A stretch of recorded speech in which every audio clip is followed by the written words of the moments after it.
continue to participate in games they love. Never officiated before? Don't worry. Waco Football Chapter can help and prepare you to make the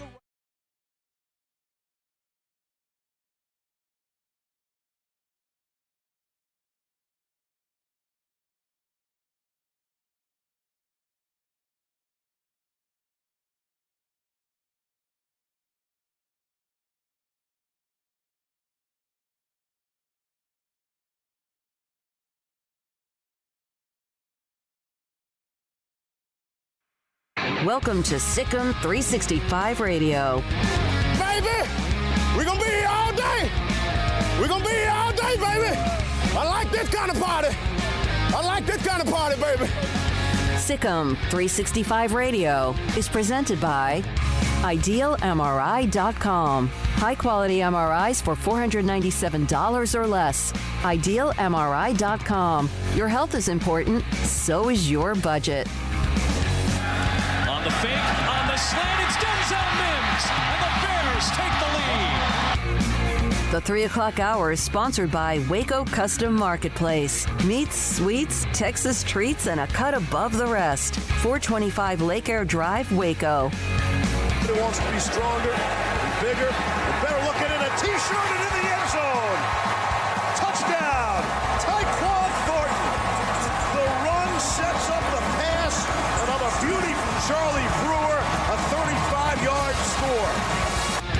Welcome back to SicEm365 Radio. Our weekly segment with Baylor Director of Athletics, Mack Rhoades, is brought to you by Edward Jones Investments Brokers. Tom Albers, Brad Wilson, Ben Erlinson, and Cam Heathcott. Edward Jones, making sense of investing. Here's David Smoke, Paul Catalina, and Craig Smoke. It seems like we waited almost, months for something to kind of become where you could grab it, touch it, feel it when it comes to college football. And now all of a sudden, of course, the last 3 or 4, 8 days, we've seen conferences making decisions, and now everything seems to be converging at one time. Good afternoon, SicEm365 Radio. David Smoke, Paul Catalina, Craig Smoke as well today with us. And thanks to Tyler Bolden from KWTX. He's in studio with us today to do a little feature on this show that launched back on Monday, April the 6th. Mack Rhoades, Baylor Director of Athletics. He'll join us in just a couple of minutes. We'll also have former Baylor offensive lineman, orthopedic surgeon Dr. Mark Addix, Coach Fredenberg at 4, the Division III decision now official. No fall football. They knew that, but now it's official. Chuck Cooperstein of the Mavericks, Olin Buchanan, Texas A&M, John Machota, Cowboys, Rob Bolton on the PGA Championship. I opened up the day today, and the first story, bam, slapped me right in the face. UConn, no football. They're not waiting on anybody. They don't care what anyone else is doing. They are flat out canceling their season. First of how many more that you think end up doing this? I think right now anybody's still up for grabs as far as this goes. You know, the Big Ten put out some stuff today. I know we'll get to all of that, but the Big Ten put out their schedule today, and they made sure in putting it out that they were saying, hey, this is not a guarantee. This is just what it looks like on paper. This doesn't mean we'll get to play all these games. So there's still that caution that I think everybody has right now and that uncertainty. But, you know, certainly UConn going ahead and pulling the plug, I don't think they'll be the last. And, you know, based on their program's history, it's not all that surprising, quite frankly. And UConn doesn't have the benefit of being in a Power 5 league anymore. They don't have this cushion of everybody in the league is, you know, supporting each other, wanting to play. That league, you know, it's all over the place. So, well, it's a story that started the day. The other parts of it today, I saw this from Nicole Arbach, who we had on yesterday. NCAA student athletes must be provided an opportunity if they want to opt out of participation due to concerns about COVID. And if a student athlete chooses to opt out, their individual scholarship commitment must be honored. That was something that doesn't surprise me. That's just kind of dotting the I's and crossing the T's. Also, Texas Tech says they're going to have 25% capacity. We'll have Mack Rhoades on momentarily, find out what he thinks Baylor might be able to do. Big 12 launched their schedule, starts the first weekend in September. Right off the top, first week in September, that's when they hope they'll start, but they have a lot of what we call buffer games that can be moved into different parts. And the AAC, the American Athletic Conference, is planning on 8 conference games and possibly as many as possibly 3 or 4 non-conference games. Division III shut down for the fall. Pete Fredenberg will join us today at 4 o'clock. We'll hear from Baylor's Mack Rhoades, athletic director, momentarily. So, Craig, it's part of this deal, and we got things now starting to be played. But it does seem, doesn't it, to you, that the convergence of so much has happened in a matter of what seemed like about a week? We wanted it. We needed it. We just needed clarity, even if it wasn't all the news you wanted. Well, yeah, and it's good to have that news, but at the same time, I don't know how much clarity we still have. There are a lot of questions still to be asked and still to be answered, and I'm sure Mack Rhoades will do his best in helping providing us some of those answers, but there's still a lot out there that we don't know. And so, yeah, it's great. The train's moving along the tracks, but, at any moment you might have to pull the brake, the emergency brake. And so we'll see, but it's better than us just sitting on our hands and praying for 2021, basically. We're now joined by Baylor Director of Athletics, Mack Rhoades, with us on SicEm365 Radio. Richard Carr, Buick GMC Cadillac, the Baylor Bear Hotline. Boozers is always a part of any segment with Baylor Athletics or any players, coaches, or administrators. Mack, how did you handle the day after body blows?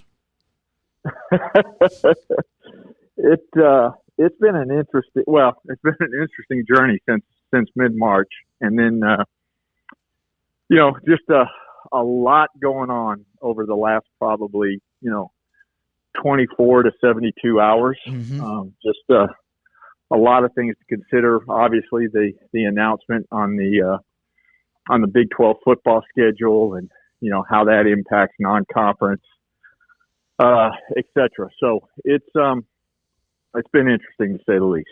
Do you play La Tech or do you play Incarnate Word as your only non-conference game? It will be anybody but them. Well, so as you know, as we've had all of these conversations, I'll start with a disclaimer. There's no absolutes. More than likely, we don't play anybody else. It's more than likely down to those two. As you all know, both of those games are scheduled for when conference play, currently scheduled for when conference play could begin, either the 19th or the 26th. And so, I think we'll have clarity within the next, hopefully 24 to 48 hours. Do we begin our conference season on the 26th, or do we begin it on the 19th? Either date, our preference would be to then play the non-conference game 2 weeks before starting conference play. So we would have that week in between, and really for two purposes, right? One, obviously, the preparation for starting, the extra week of preparation for starting, Big 12 play, but then also just to understand and to see and have a better chance to react, to prepare, just knowing or not knowing, what could or could not happen in terms of COVID-19. Do we have any student athletes that end up having the virus? Do we have any student athletes that are in contact tracing? All of those things. Just again, trying to buy some time for the unknown before we get into the season. So it's a long answer, and I realize I haven't specifically answered your question. So then I think it comes down to some of it is who's available. If we're playing on the 26th, right, then we want to try to open up on the 12th, and then who's available, right?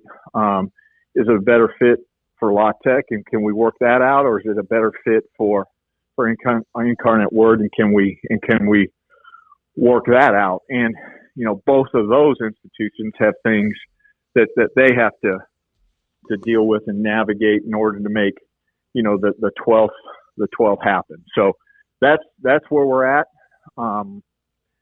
Again, hoping that what we can control, I think we can control and know and have a pathway in the next 24 to 48 hours.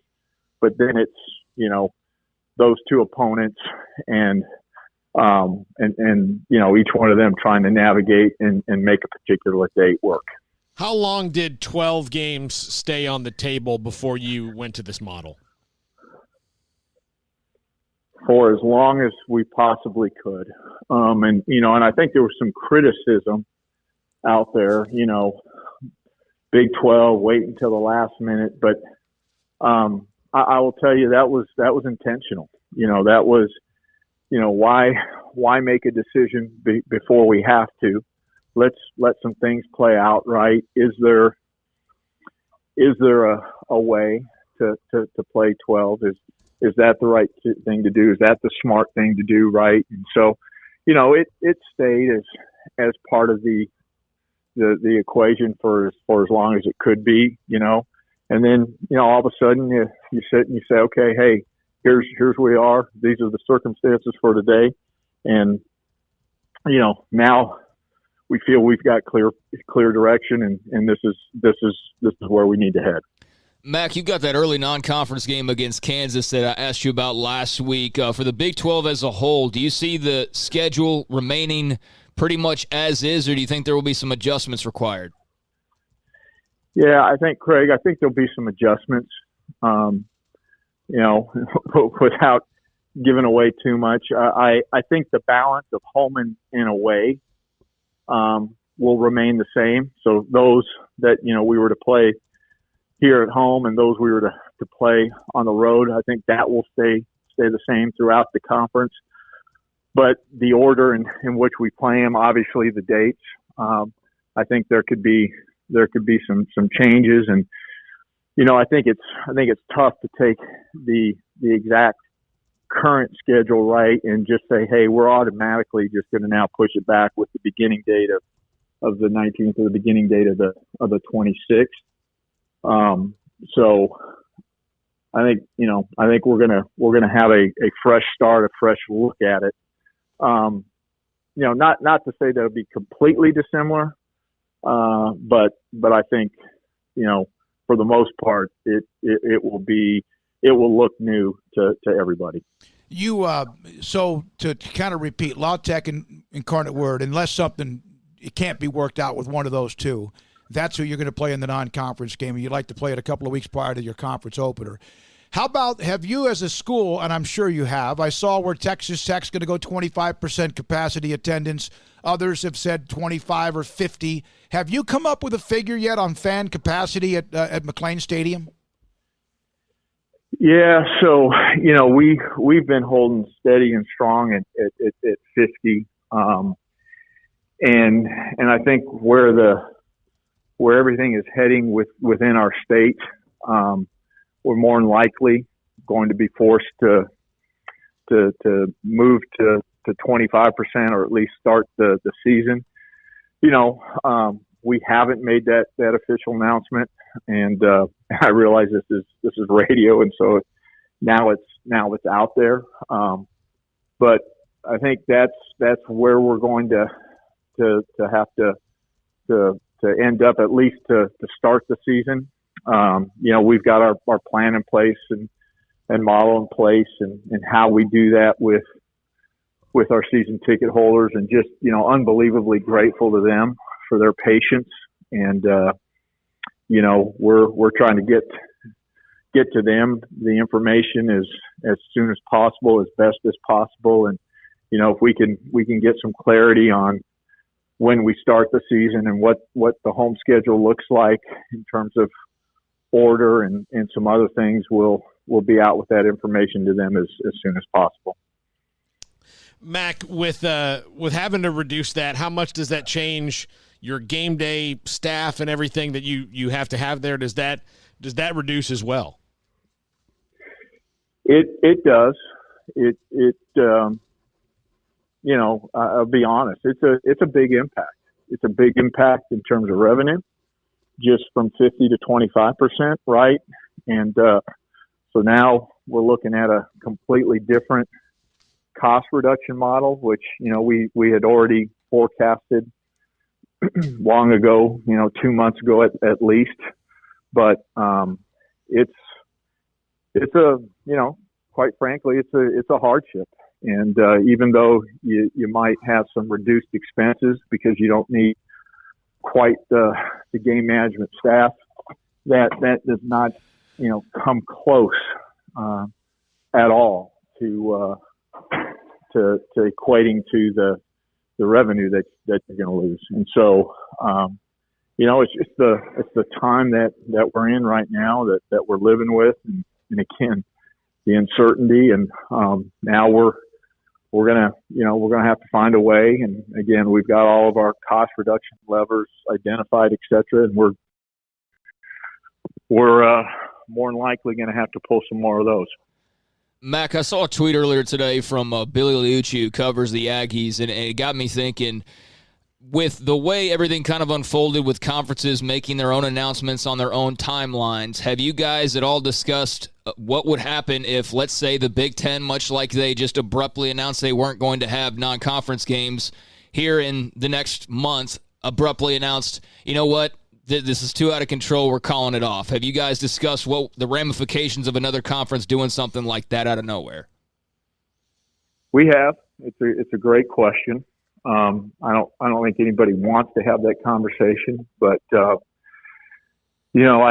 think that's the reality. And I think if one conference were to do that, whether it's any one of the A5 were to do that, right? I think very much like the scheduling piece, you would begin to see other conferences follow suit. And this is just one person's opinion. I think sometimes we're our own worst enemy, and I'm part of this. So, I'm pointing the finger at me. But to not find a way to come together, and at minimum the A5s, and to handle some of this together, whether it's the scheduling piece or any of the big major decisions that could be in front of us. I just think we need to do better, and I think we need to find a way to make these decisions together. I think when we handle the way we handled the schedule and all of that, I think it comes across as every conference for itself, and there's no unity, and I just think we can be and we should be better. And so, Craig, to your comment and to that particular topic subject, if there's a cancellation of fall sports, or if there's a cancellation of the entire season, or any other big decision like that, man, I would hope that we'd be able to do that together and walk down that pathway together. So you have some clarity, although there's still so much to go. But you sound, and you've been through quite a bit since you arrived in August of 2016. You sound, I'm not saying beaten down, but you mentioned those body blows. You sound just flat worn out. Yeah, I mean, again, I apologize if that's how I sound, and I don't mean to sound that way. I think I'm trying to be frank and certainly transparent, and it's been a lot for everybody, and the thing that I wrestle with, and we all wrestle with, and if we're not wrestling with it, then we need to get out of this business. But every day I sit in the chair and I say, okay, I've been fighting, been scratching, clawing. All of us have, right? To find a pathway to play sports, right? Do it in a really safe, reasonable manner, right? Protect our student athletes like they're our own children. And here at Baylor, they are our own children. And and that's the way you have to look at it and treat them. Otherwise, you can't be here. And I think what I wrestle with is just making sure we always keep their best interest first and foremost. And how long do we continue to fight to try to do this? Where's that tipping point that says, you know what, hey, I'm not sure this is the best idea anymore. And that's not to be an alarmist or to say, hey, that's where we're headed, because I don't have that answer today. But I just want to make sure that we're making the decisions for the right reasons, and that we stay centered, we stay grounded, and again, that's just something that you got to be cognizant of and think about each and every day. And there's so many distractions tugging and pulling at that that you got to be careful. And again, why are we doing this? So that's been the main focus. Craig, you got anything else? That's been, and follow up as well. The resignation of Coach Bolin last week. Did that completely catch you off guard, or did you expect that? Probably somewhere in between. I don't know that I was completely shocked. I love Coach Bolin, love his family. Wish him the best. Obviously, he's an unbelievable tennis coach. That's probably as much as I can say, but just again, wish him all the very best, and understood the decision, and now, we've got to move forward, and we're thankful, we're grateful for Michael Woodson, and to be able to have somebody as qualified as he is to step into that position and continue to lead our young men. So that's where we're at. We've had a storied tennis program, and it's our intent, to continue that, and to even to see, how can we even improve on it and even be better. Well, to at least wrap it up close to on a high note, the men's basketball team has gotten nothing but good news in the last month. So yeah, it has been positive, and look, for all of our fans out there, right? I'm and Smoke, I appreciate your question to me and how I sound, and again, I'm a glass half full person and trying to be positive and everything, but there's just a reality of what we're dealing with. Mm-hmm. And I just want to make sure that we stay true to our Christian values, principles, right? That we're making decisions for the right reasons. And wherever we land, wherever we end up, right? And that could very well be, and all of our sights are on playing fall sports and playing football 9+1, right? But if it's something different, if it ends up being something different, we're going to be okay. We're going to be great. We'll be fine. We'll be stronger than ever. We'll move forward. We'll navigate it, and we'll be in great position for whatever the future holds. And programs like men's basketball, despite the hardships, despite the obstacles, they're finding a way to move forward and have great success, and that's because of Scott and his staff, and so are other programs. So again, I'm at peace. We'll navigate this together, and again, just grateful to Baylor Nation, to our fans for all of their support and understanding.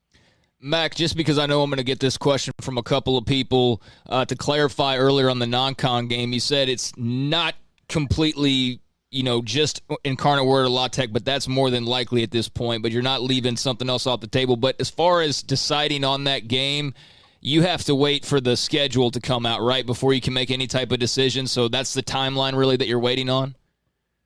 Yeah, I think we've got to have a better understanding as to when we can start that first game. And again, our intent is to do that 2 weeks if possible, right? Our preference would be 2 weeks prior to when conference play starts. And so, hey, if it's conference play starts on the 19th, then that designates the 5th, and then who's the better fit for the 5th?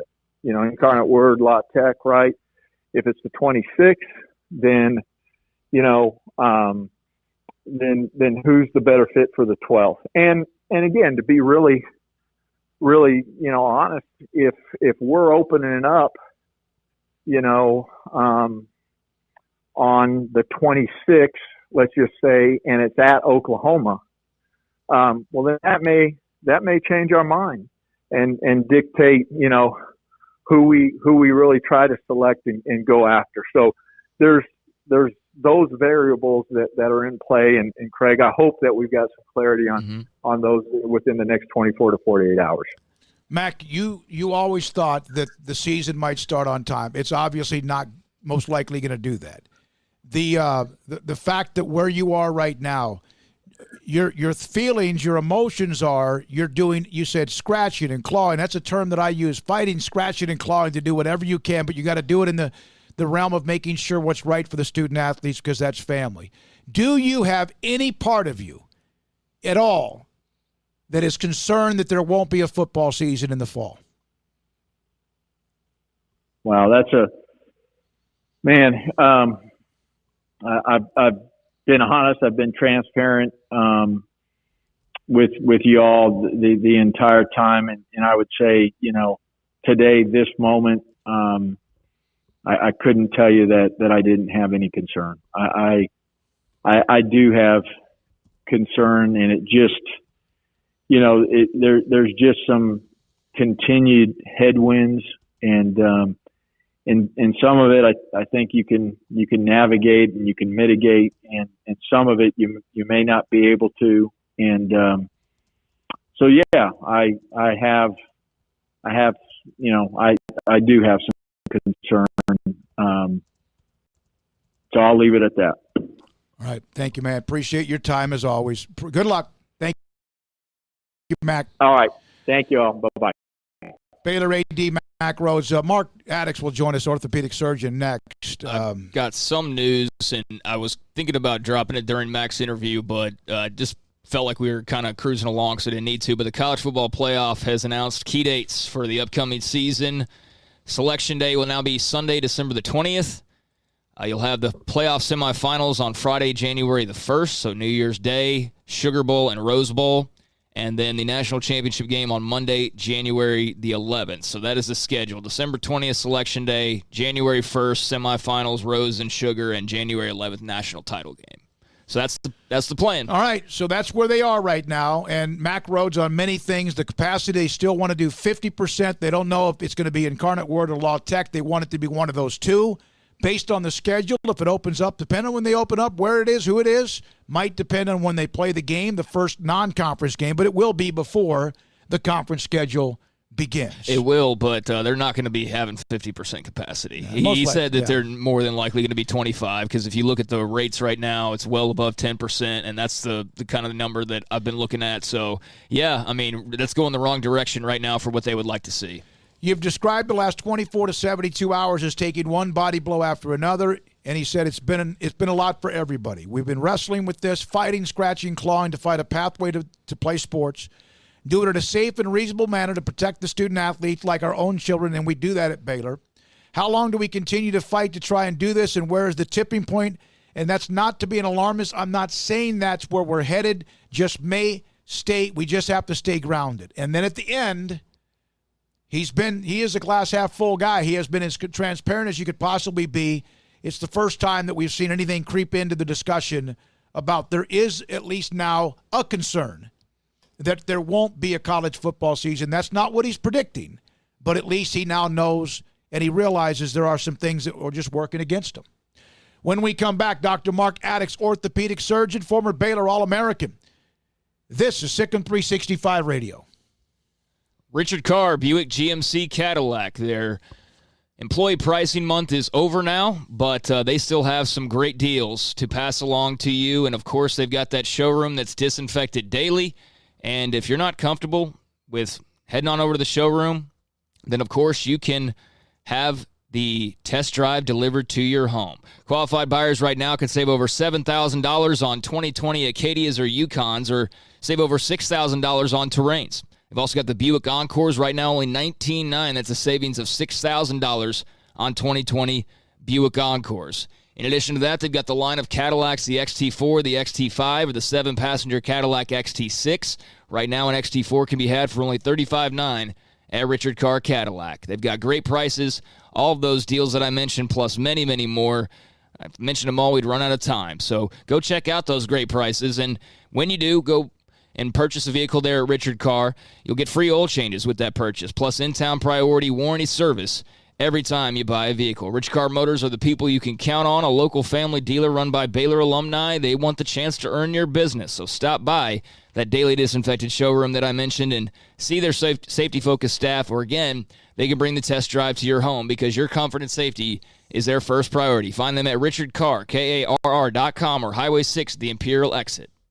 One size fits all. That may be all right for an adjustable belt or cheap sunglasses, but when it comes to your financial needs, no one wants a one-size-fits-all strategy. Ben Erlinson, your Edward Jones financial advisor, knows that his most important goals are yours. That's why he takes the time to understand your needs, knowing you. That's how Edward Jones makes sense of investing. Ben Erlinson, 100 North 6th Street in Waco, 254-759-8533. Edward Jones, member SIPC.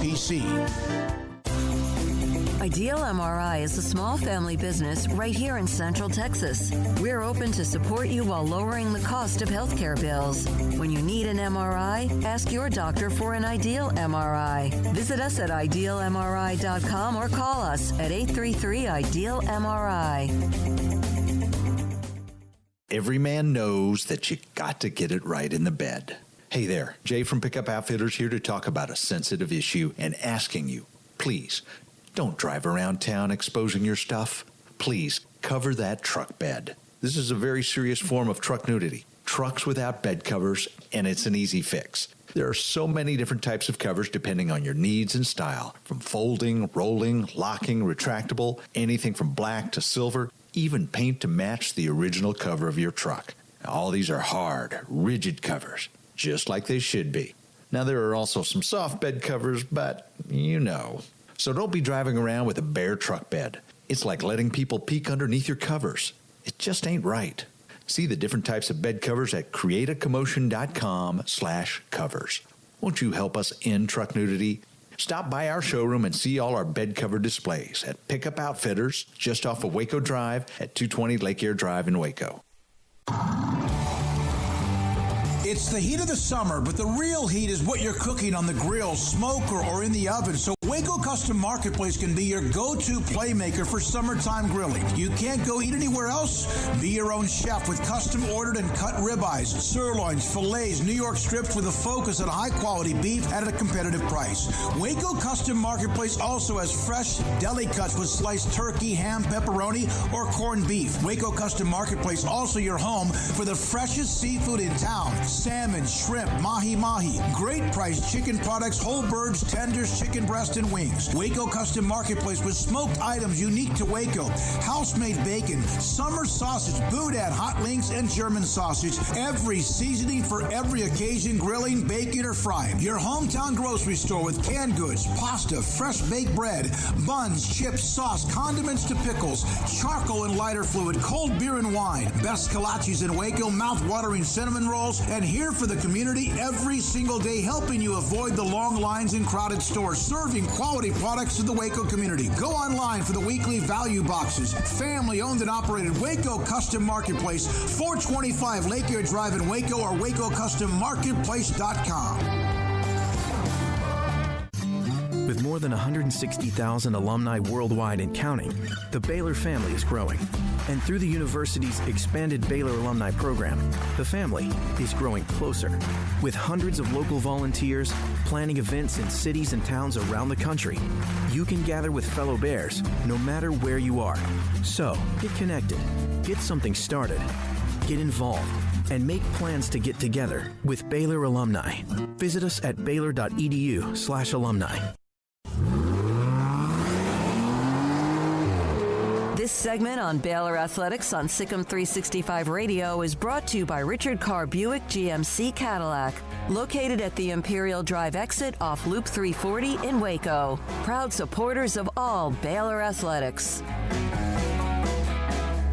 Here we go with the SicEm365 Radio. Dr. Mark Addix, former NFL offensive lineman, orthopedic surgeon.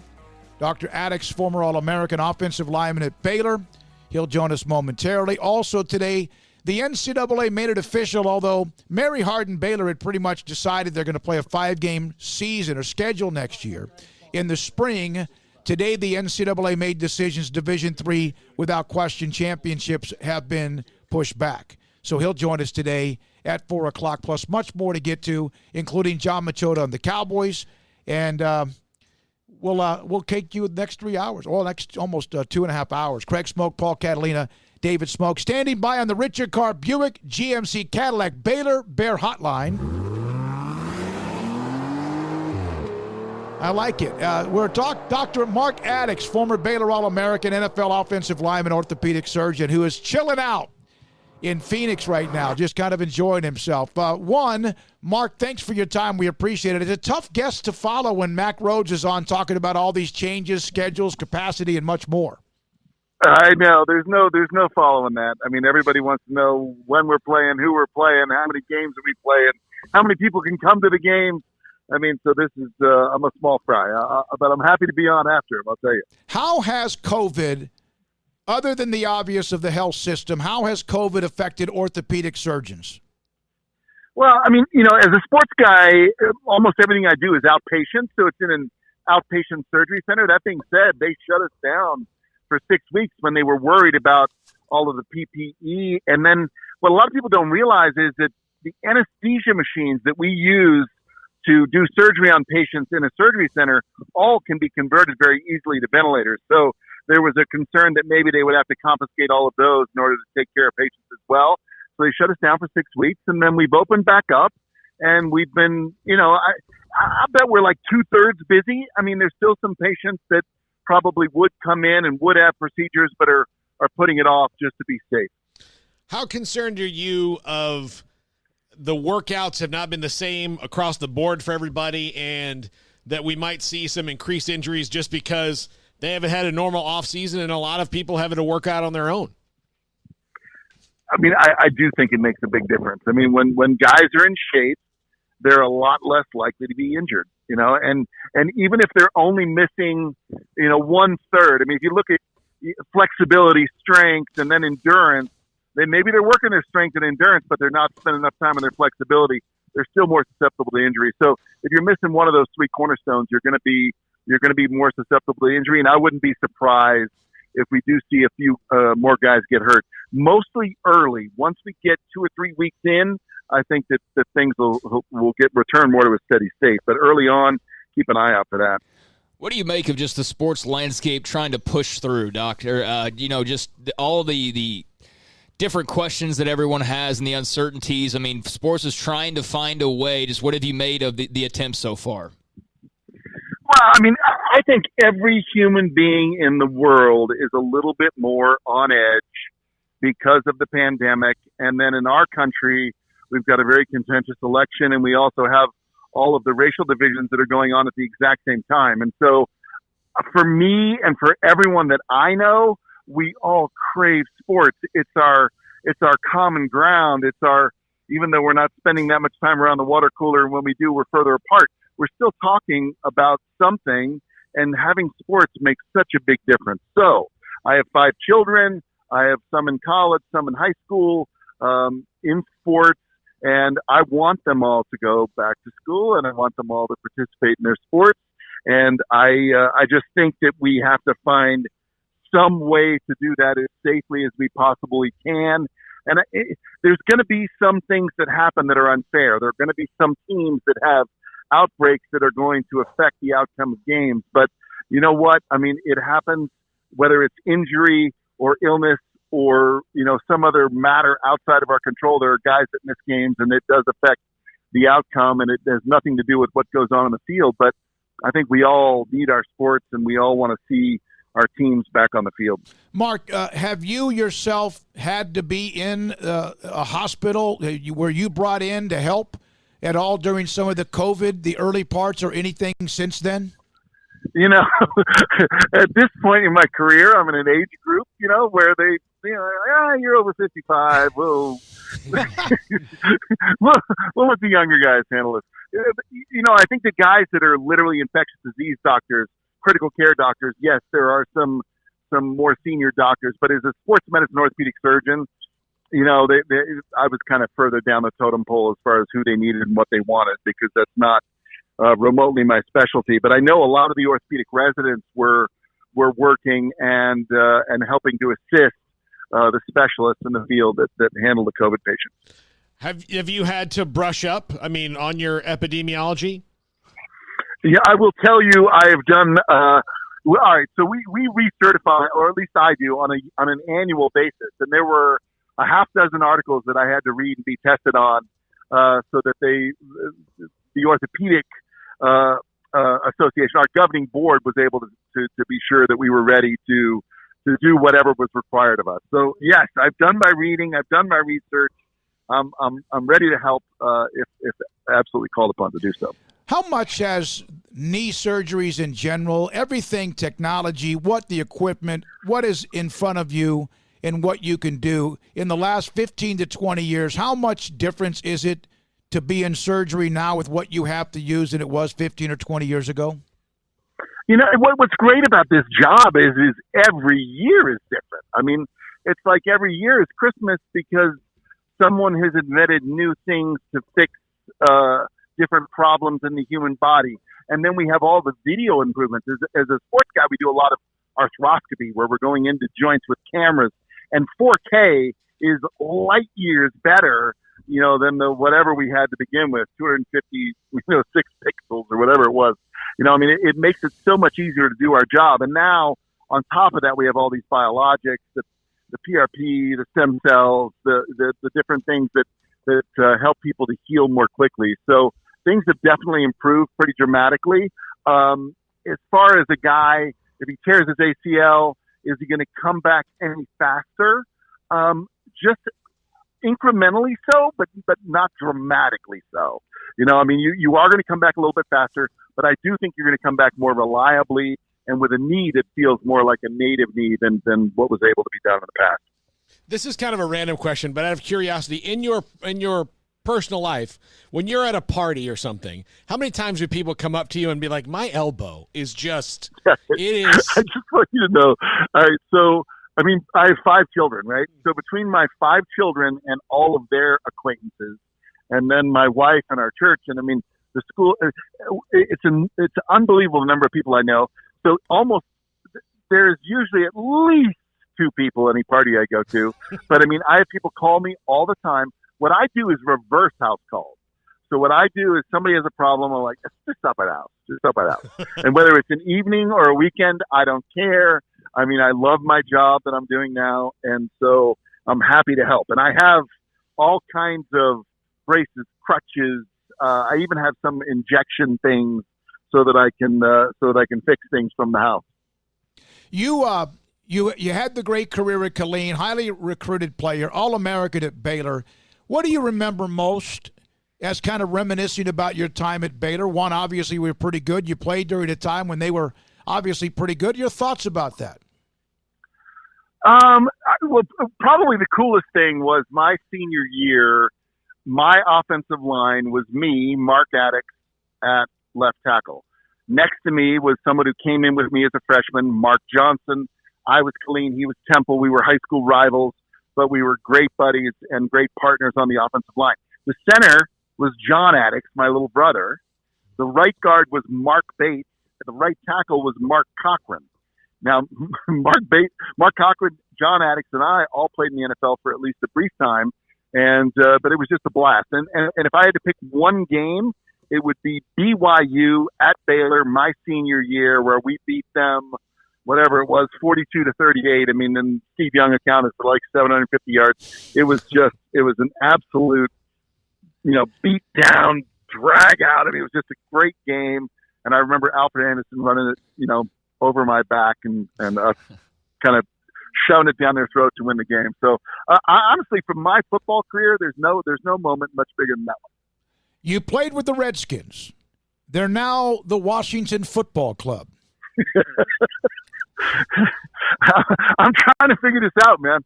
I mean, I memorized the fight song, right? Yeah. Hail to the Washington Football Club. I mean, it just doesn't work, And there's no verse.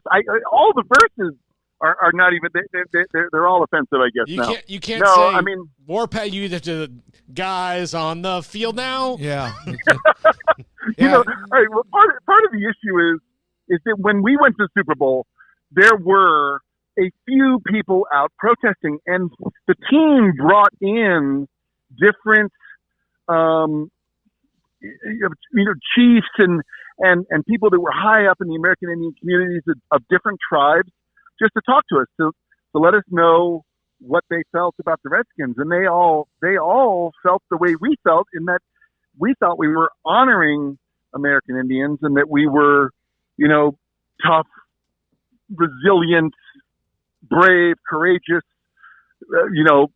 not warriors, but I mean football players anyway, and we were representing them well. But I guess it's a thing of the past. Do you think, though, that when you were there and when Gibbs was there and the Redskins were winning, do you feel like that they've just become such an inept franchise that, I'm not saying that's why they changed the name. There's a lot of things that push towards that in this day and age of America. But do you think that had they continued to be relevant, successful, that could have been delayed? Honestly, man, I think the more successful they are, the bigger the spotlight. So okay. I think they may have been forced to change the name that much sooner. But there's so many ways to say so many things, and I think a lot of it has to do with what your intention is, and the intention behind the nickname of the Washington Football Club. The intentions were all good.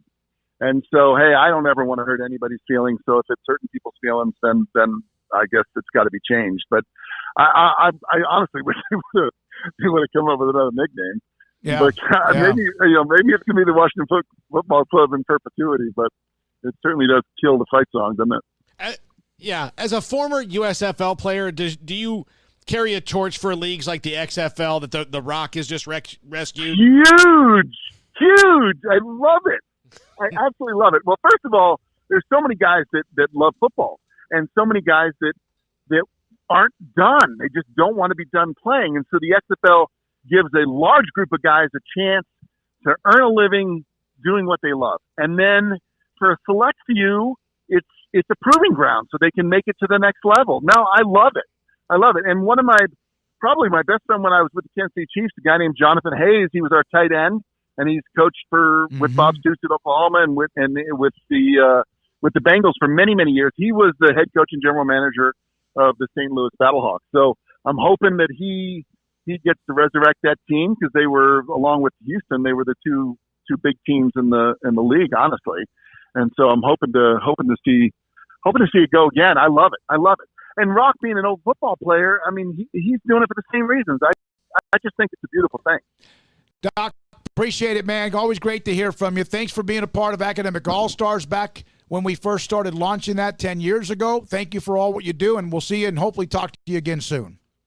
Thanks, guys. I'm always available. Appreciate it. Dr. Mark Addix, he's in Arizona, practices in Houston. Very personable. That's why you could see he's on TV to help break down some of these injuries and recoveries and whatever's needed. XFL is already on thin ice under the Rock's ownership. No, I guess some of the investors, the original investors, have questioned how quickly and easily this deal got done, and kind of some of the background to it because of McMahon and the Rock's relationship. I think that'll all be handled, and that's not really why I say that. Apparently, The Rock's ex-wife, who is also a major part of like everything that he does in Hollywood and everything. They've remained really good friends and business partners, and they've moved on with their lives, but they still, do everything work-wise together. And she apparently got very upset because when the announcement was made about the XFL, it was only talking about The Rock. And she's like, look, I'm the one that helped get the deal done, and I'm the one that and so that's not a great start already for the XFL. There's going to be a lot of legal battles, as there is, it seems like, in everything. When we come back, TexAgs.com. Olin Buchanan covers the Aggies, brought to you by Waco Regional Tennis and Fitness. I think that's in an hour. Oh, that's at 4:45. I'm sorry. I was going to say, man, we don't have much time for him. I just sent him a text. I said, hey, we're about to call you. So we'll come back with a couple of notes. Relative. Let's tie a bow around Mack Rhoades. What are the key points of what Mack Rhoades said? At 4 o'clock today, Pete Fredenberg, head football coach at Mary Hardin Baylor, on the NCAA Division III and now Division II, canceling football or fall sports championships. This is SicEm365 Radio. Alan Samuels, Dodge Chrysler Jeep Ram Fiat. Right now, they continue with all the discounts, dealer discounts, employee pricing, and also what you have with the greatness of Ram trucks. Jeep, SUVs that have various types of models of Jeeps that right now give you discounts and also employee pricing as well. If you want to, you can even shop online if you don't want to go by the dealership, although the dealership is constantly making sure that they're disinfected, clean, and ready for you by also doing their social distancing. But if you want to go online and see all of what's on sale or what's available to you, whatever SUV, minivan, trucks, or more, then you can go to AlanSamuelsDCJ.com. Alan Samuels, Dodge Chrysler Jeep Ram Fiat, Loop 340 east of 84 in Waco. Let Camille Johnson Realtors guide you seamlessly through the process of buying your dream home or selling your current one. Commercial, farm and ranch, or residential, Camille Johnson Realtors can smoothly and successfully lead you through any transaction with a team of 24 experienced agents who are excited about serving you. Camille Johnson Realtors services the entire greater Waco area. If you're in the market to buy or sell, contact Camille Johnson Realtors, 104 Midway Center in Woodway, or find them online at www.camillejohnson.com. Camille Johnson Realtors, elegant, charming, warm. Welcome home.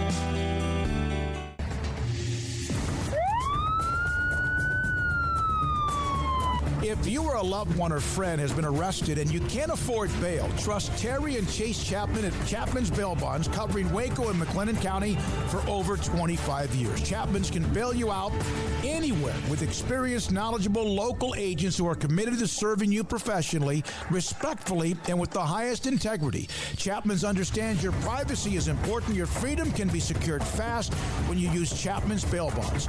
Open 24 hours a day. Payment arrangements available. Call Chapman's Bail Bonds. When you need help, 254-754-1603. When you ring, we'll spring.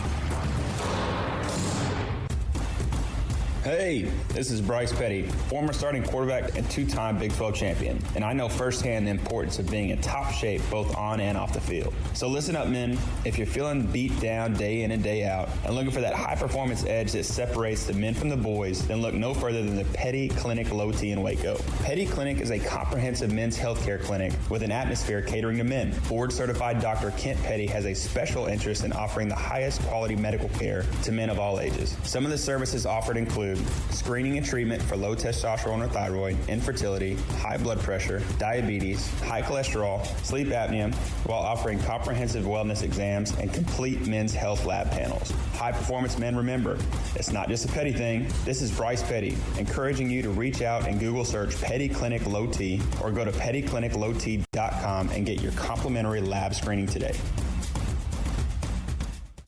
Riverbend Liquor and Wine has their easy-to-access drive-thru open and convenient and clean in-store location on the corner of Lakeshore Drive and North 19th Street in Waco. Riverbend Liquor has the best and most extensive variety of craft beer selections in Waco and Balcones whiskey, including single malt, hot still, baby blue, French oak, rye, and brimstone. Riverbend Liquor and Wine, family-owned and operated, and a hidden gem in Waco on Lakeshore Drive and 19th Street. And find out more on Facebook and Instagram. How often have you said it's time to get in shape? Every day, every week, every month, maybe for as long as you can remember? How about starting today? I promise if you'll just join Waco Regional Tennis and Fitness now, you'll thank me later. Hi, this is David Smoke, offering a variety of 40 group exercise classes every single week, including boot camp on Tuesdays and Thursdays at 5:15, plus spin, body shaping, Pilates, yoga, and bar. And there's a free kids club as well. Waco Regional Tennis and Fitness open Monday through Thursday, 5 to 10, Friday, 5 to 8, Saturday and Sunday, 7 to 7, and personal trainers, Christian London and Randall Corley. World-class tennis facility with pros Britt Coleman and Joe Rosa with lessons, camps, and special events. Spacious and clean workout rooms, locker room for men and women, both with a whirlpool and sauna, and now there's touchless bottle filling stations. No intimidation, tremendous camaraderie, an entirely new atmosphere, and yes, you can do this, but you have to walk through the front door. It's time to react today, not tomorrow. Waco Regional Tennis and Fitness on Lakeshore Drive in Waco. This is SicEm365 Radio. Text us at 254-339-1122. The SicEm365 Radio text line is sponsored by Riverbend Liquor and Wine, with the most extensive variety of craft beer in Waco. A hidden gem on Lakeshore Drive and 19th Street. 3:54 is the time. At 4 o'clock, Pete Fredenberg on Division 3 and now Division 2 both shutting down. Let's go over the key moments, the key comments and responses from Baylor's Mack Rhoades. Capacity. It was planned to be 50%. That's what they've been eyeing. We know they've looked at different models, but the one that they were hoping to stick to was 50%, and nothing is official. But Mack said that based on current trends in Texas, where, again, I've said that the rate of infection is above 10%, well above 10%. It's close to like 14, and it needs to be below 10. So as a result of that, those trends right now, he feels like they're going to be more 25% capacity to start off the season. So was aiming for 50, but most likely going to be 25 to start the season, although nothing's official. All right, now, non-conference, there's going to be one non-conference game. There has been at least discussion, as there should be. Okay, they're scheduled to play Ole Miss. That's gone. Then La Tech and Incarnate Word are the only ones left. Is there any chance, Paul, what did he say about those two teams? Which of those two? And is there a third party or fourth party or fifth party out there they're talking to? Well, they have to allow for the fact that those schedules may not work out with those two, but more than likely that's what they're going to do, is either Incarnate Word or Louisiana Tech, based on how the schedule falls. They don't know exactly what their schedule is yet. Their ideal scenario is to play the non-conference game 2 weeks before the conference season starts. So if it starts on the 19th, play on the 5th. If it starts on the 26th, play on the 12th. That way they have a buffer to adjust for, what happens if there's an outbreak after that first game? What do you do? How do you adjust? And it gives them some time to deal with it before the conference season starts. Now, the opt-out, we didn't, because that was the main focus. The main focus. So if they play the third week in September, Craig, they're going to try to play 2 weeks prior to that, the non-conference game. Is that right? Is that what you guys, isn't that what you heard too? Yeah. Wait, no, wouldn't it? Yeah. I guess. Wait, say that again. If they play like September 26th. September 12th is their ideal non-con They want to game. play 2 weeks prior, if they can, their non-conference game. So, if they played on the 26th, that would be that 12th weekend. He threw a little nugget in there, and I think he was just throwing out a scenario. But he mentioned if we're going to play home against Kansas or whatever, but then he mentioned, but if we're going to start like at Oklahoma, because it means that they could shuffle. Everyone's going to play where you're supposed to play, but they're going to shuffle it around. That's what the Big Ten's done. That's what others have done as well. Yeah, really, the bottom line is they can't really act and do too much until they know what the dadgum schedule is going to be, because they don't know if they're opening up with Oklahoma, or they don't know if they're opening up with Kansas, or they don't know if they're opening up with someone else entirely. So until they really know that, and until they know when, like what weekend are we actually starting, they can't really plan too much more. So that's going to be really the catalyst to these other decisions getting finalized. Now, the part to me, and it wasn't that we buried the lead, at the same time, he has been half glass full. He's mentioned that he's been as transparent. He always thought the season would start on time. He always thought they would do everything. Oh, well, let's get to the 12-game season. How long did they have that on the table? As long as they possibly could. Yeah. That's a great question. Because they're going to go 10, they hope. And they waited till basically you finally had to pull the parachute.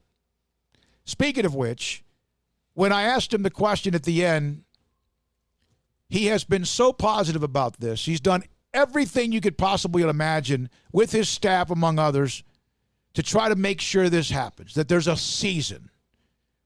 But you could feel it. You could almost feel him like he's losing that grip. I don't think he's losing a grip. I just think he's dealing with reality. No, that's what I'm saying, though. Yeah. Yeah, I just think he's dealing with reality. And for as positive as things have been, report-wise for going on a couple weeks now, it does seem like now that we're, starting to make it official, okay, there is going to be a season. Well, all of a sudden, here's all these things that suddenly pop up. And so, the last 2 days have been nothing but conferences canceling and NCAA statements, and it's just been a gigantic mess. So, yeah, in 2 hours' time, we had D3 and D2 both call off their entire seasons or announce that they're pushing them back to the springtime. So I understand and this is not even counting all the NCAA legislation going on in the Supreme Court right now, what's going on with that, the name, image, likeness stuff that continues on. There was more stuff on that today. NCAA is trying everything they can to delay this, and they will attempt to continue to do that, but they got a lot on their plate. I don't envy those guys at all that are having to make these decisions, especially when they're in positions like Mack where he's not even able to really make a decision on a lot of the things he would like to. He's a voice amongst a lot of other voices, and it's tough. The NCAA had their president's councils in Division II and III. Division I met as well. Division II, 7 fall 2020 championships are not postponed. They have been canceled. Canceled. We know at the Division III, we'll hear from Pete Fredenberg momentarily. Canceled. So that means... That's the Lone Star Conference, for example, here in the big state of Texas.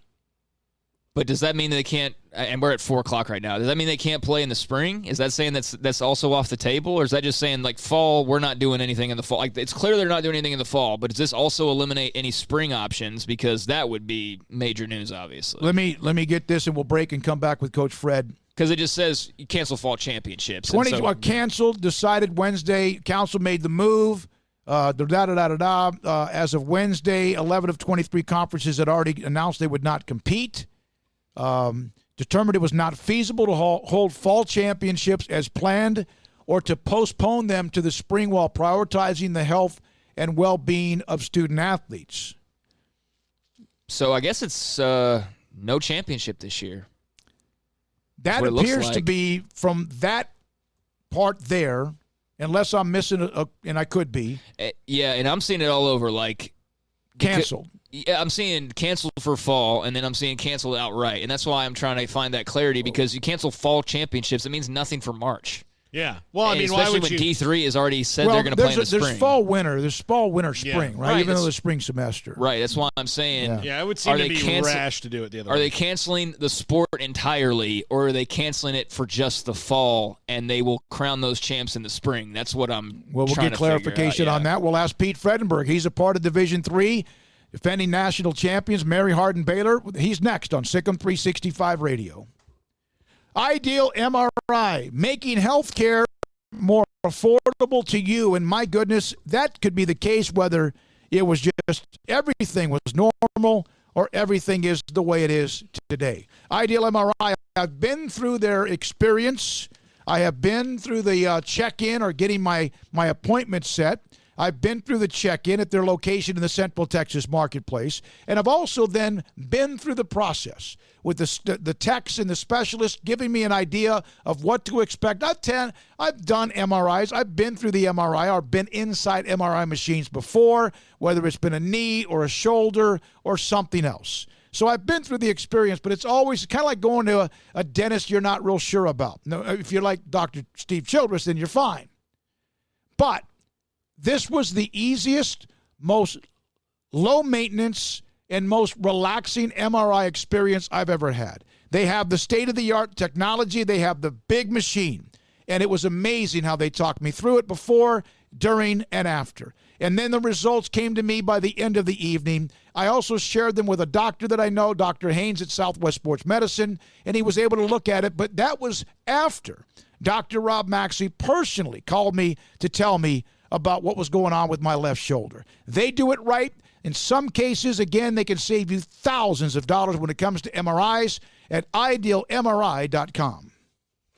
Boozers is the wedding ring store and more. If you're ready to get engaged or already married and want to upgrade your wife's ring for a special anniversary, Boozers is the place to go. With the largest selection of premier quality diamond engagement rings and wedding rings in Central Texas. They have 7 cases with over 300 styles of rings from top designers like Natalie Kay. Choose from yellow, white, or rose gold, plus beautiful top quality loose diamonds. With an in-house jewelry, they can also custom make anything you want. Bring in a picture or drawing and let Boozers create your one-of-a-kind pendant or ring. They can even use some of your old gold and diamond jewelry to create something new.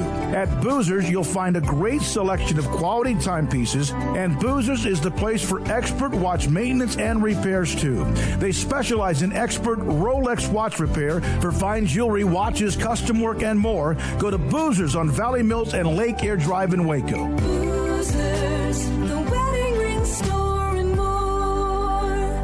In great times or tough times, you always feel better working with someone who's there for you. When it comes to great banking, people here count on the First National Bank of Central Texas, here to help you, your family, and your business. Personal banking via phone, desktop, tablet, and drive-through, and business banking tailored for all situations, including yours. Amazing tomorrows from the First National Bank of Central Texas. Familiar faces making local decisions. Member FDIC, Equal Housing Lender. Summertime means vacation time, and while this summer may be different, at Allen Samuels, you can always count on our huge summer clearance event. It's on. Brand spanking new 2020 Ram Lone Star Crew Cabs. Now 0% financing for 72 and no payments for 90 days. Or choose up to $10,250 in total values. America's most loyal half-ton pickup owners are Ram owners. It's time to say goodbye. Adios, 2020s from Allen Samuels. Ask for details. Southwest Sports Medicine and Orthopedics, the team physician of Baylor Athletics. Our doctors specialize in the diagnosis and treatment of any and all sports-related injuries. Celebrating over a decade of service in Central Texas, our doctors are equipped to handle a wide range of issues, whether it's your foot or ankle, orthopedic spine care, your hand or wrist, knee and shoulder pain, or if you're in need of our arthritis or total joint clinic. Come see us at the new Baylor Scott and White Ted and Sue Getterman Sports and Orthopedic Center. Trust the doctors at Baylor Trust, Southwest Sports Medicine and Orthopedics. Our goal is to get you back in the game. Texas board-certified personal injury trial lawyer and Baylor alum David Willis and Baylor alum Parker Willis are ready to help if you or a loved one has been wrongfully injured in an auto accident, SUV rollover, industrial accident, 18-wheeler crash, or were seriously injured by a defective product or recalled drug. Call them for a confidential and free case consultation at 1-800-GOT-HURT or visit them at texastriallawyer.com, principal office in Houston, Texas. Do you or your kids get nervous about going to the dentist? Stonewood Dental, Dr. Steve Childress, he can help. I've spent a career taking care of patients who as children had bad experiences, and now they're adults that hate going to the dentist. If I get a kid at 3 years old and they come every 6 months and it's a happy experience, it's normal for them. Now they have an accident at 6 or 7 or 8 at school. Now they have a broken tooth or a trauma, and they have to come here. They're used to lights, they're used to water in their mouth, they're used to experience, they already trust us. It's amazing what we can do with that kid without it being a negative thing. But if I see a 6 or 7 or 8 year old that's never been to the dentist, and now they have a trauma or an unfortunate unexpected toothache, it's harder to do that for that kid and it not be somewhat of a negative experience. So bottom line is I try to teach kids and adults and teenagers and everybody the way I'd want my family treated, which is where it's a necessary part of life. You just take care of it. It doesn't have to be that big a deal. Learn more, stonewood-dental.com. Welcome back to SicEm365 Radio. This would put a little bit of an exclamation point on the day. Wouldn't put it past them.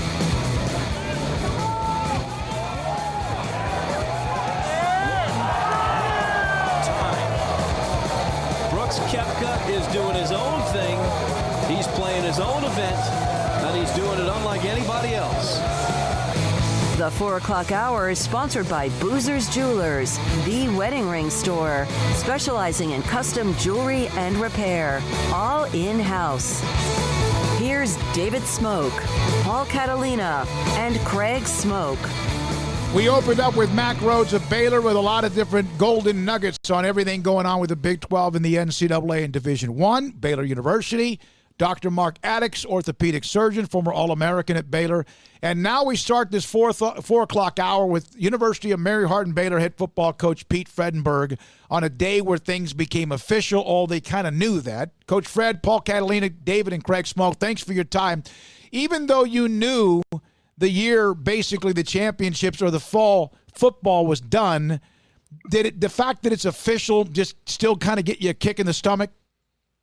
Yeah, it's been a kick in my stomach ever since we started this process, simply because it's just so unfair to bring it to this late date and make a decision of this magnitude. And, you know, so many of our players have come to Mary Hardin Baylor simply because they want to have a chance to play for a national championship. And when that was taken away, as it was today, and it just put it in the headlines, it really was hard to, it just was a sad day.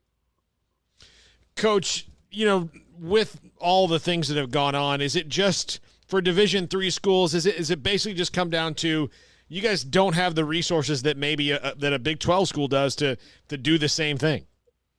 Well, and I think several things that really bother me. Number one, that's the first and foremost, is that D3 does not have the resources that the Division I has, and you know, a lot of Division I schools and the lower Division I's are going to experience some budget problems going forward this fall anyway. But the reality is that, in my opinion, the Division III waited so long from the NCAA and the Board of Governors to give us any kind of guidance, and it was disappointing to me that they. Finally, you know, they set up this re-socialization of sport, and they had Division I guys going back and starting their summer workouts, and it was set up for 6 weeks. But with Division III, that we report in about 4 weeks before the season, so we tried to fit that re-socialization into a 4-week span of time, and you can't do it. And then they added the nutshell of recommending tests, and the tests are number one, expensive. It's hard to get a 72-hour turnaround unless you hire people to just work your individual school. So that was the cost was more than we could handle. It still is a concern to me because we're talking about the safety of our players, and so even though we moved our season to the spring, they're still coming in with an idea of making this football program and making this team wanting to play football. And so we still have issues with safety. And, you know, I told our staff today that when our guys report, we're going to be the shining example of social distance. And we've got an opportunity to help and keep our kids safe. And we got to make sure that we do that. Coach, how have the players that maybe you've heard from or talked to, I know you can't have talked to, you haven't been able to talk to everybody just yet, but how have they reacted to the news today? Well, you know, the reality is that so many of our guys that we're going to be able to play a regular season, hopefully in the fall of 2001. That means that guys would have to invest this whole year. So there's a lot of our guys that are real close to graduating, and bless their hearts, they've got jobs lined up and they've got interviews going, and to ask them to devote a full year of playing football with the hopes of playing a year after they graduate is a little bit unrealistic. So that's one aspect of it. The other is the really positive thing is that we get an extra year. You know, the eligibility issue will not impact any of our players. So we'll get this fall and the spring. They'll regain the full year of eligibility, which gives them a great opportunity to get get bigger and stronger and faster, and obviously have a chance to go through a real spring training this fall, and then a very competitive environment in the spring, which will compete against our conference schools.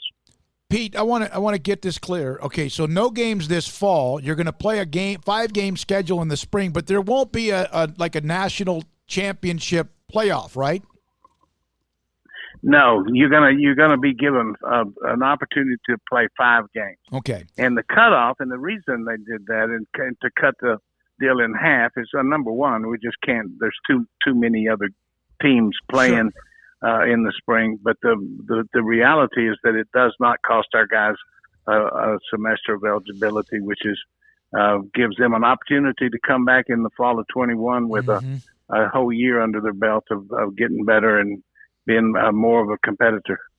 Your conference also in the games you do is really spread out too. That's got to be hard logistically to figure out. Yeah, it really is. I don't know whose task it is, but we got a bunch of people in Central Texas, and then we got Belhaven in Jackson, Mississippi, Louisiana College in Pineville, Louisiana, and then Sul Ross out in Alpine. So I don't know if you go east or west. Either way, you're going to have some travel on your hands. Coach, you've been around a long time now, and, I mean, for most everybody out there in this world today, none of us have seen anything like what we're currently going through. But is there anything in your experience that you can compare this to, going through COVID and all the hassles and just everything else that comes with it?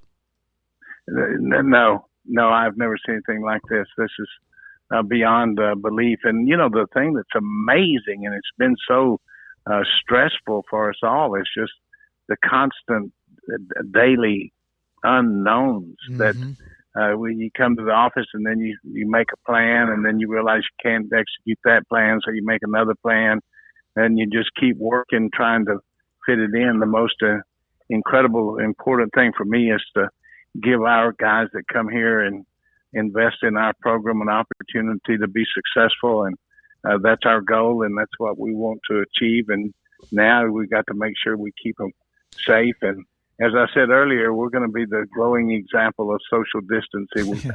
We're going to be the ones that everybody looks to see how you can stay safe in this environment. You got to get one of those horns, those big, from down up on the tower. That's right. That's right. Like Bear Bryant or Darrell Royal, get the horn out. And that might be one of the times that I need to go up in the tower like Bear used to and just use a megaphone.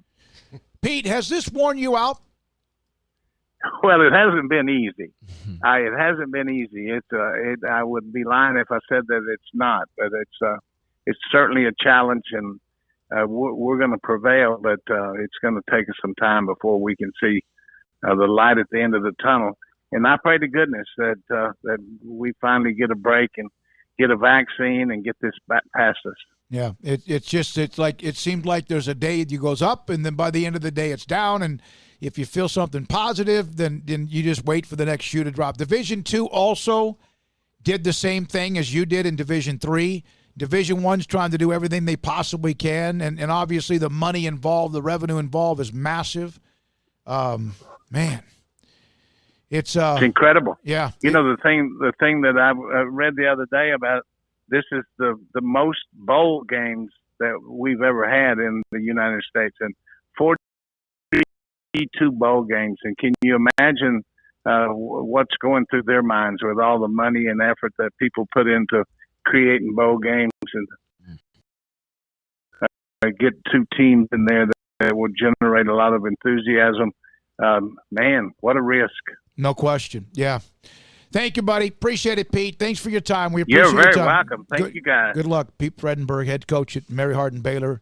So, no, the season's been canceled. The football season canceled. They'll play 5 games this spring, but no championship-type tournament like they do. They do it right in Division III when it comes to the championship tournament. Well, that was what I was wondering about, because I had not seen all of the literature that's out there. I mean, as most can, I would think that most people just listening are having a hard time keeping up with everything that's going on, much less, just trying to read everything that's coming out every 5 minutes or so. But we're doing our best with it. As you can tell, Pete Fredenberg is doing the best with his program. But that was one unanswered question that we did have. And so, yeah, no, what do they call it, the Stag Bowl this year.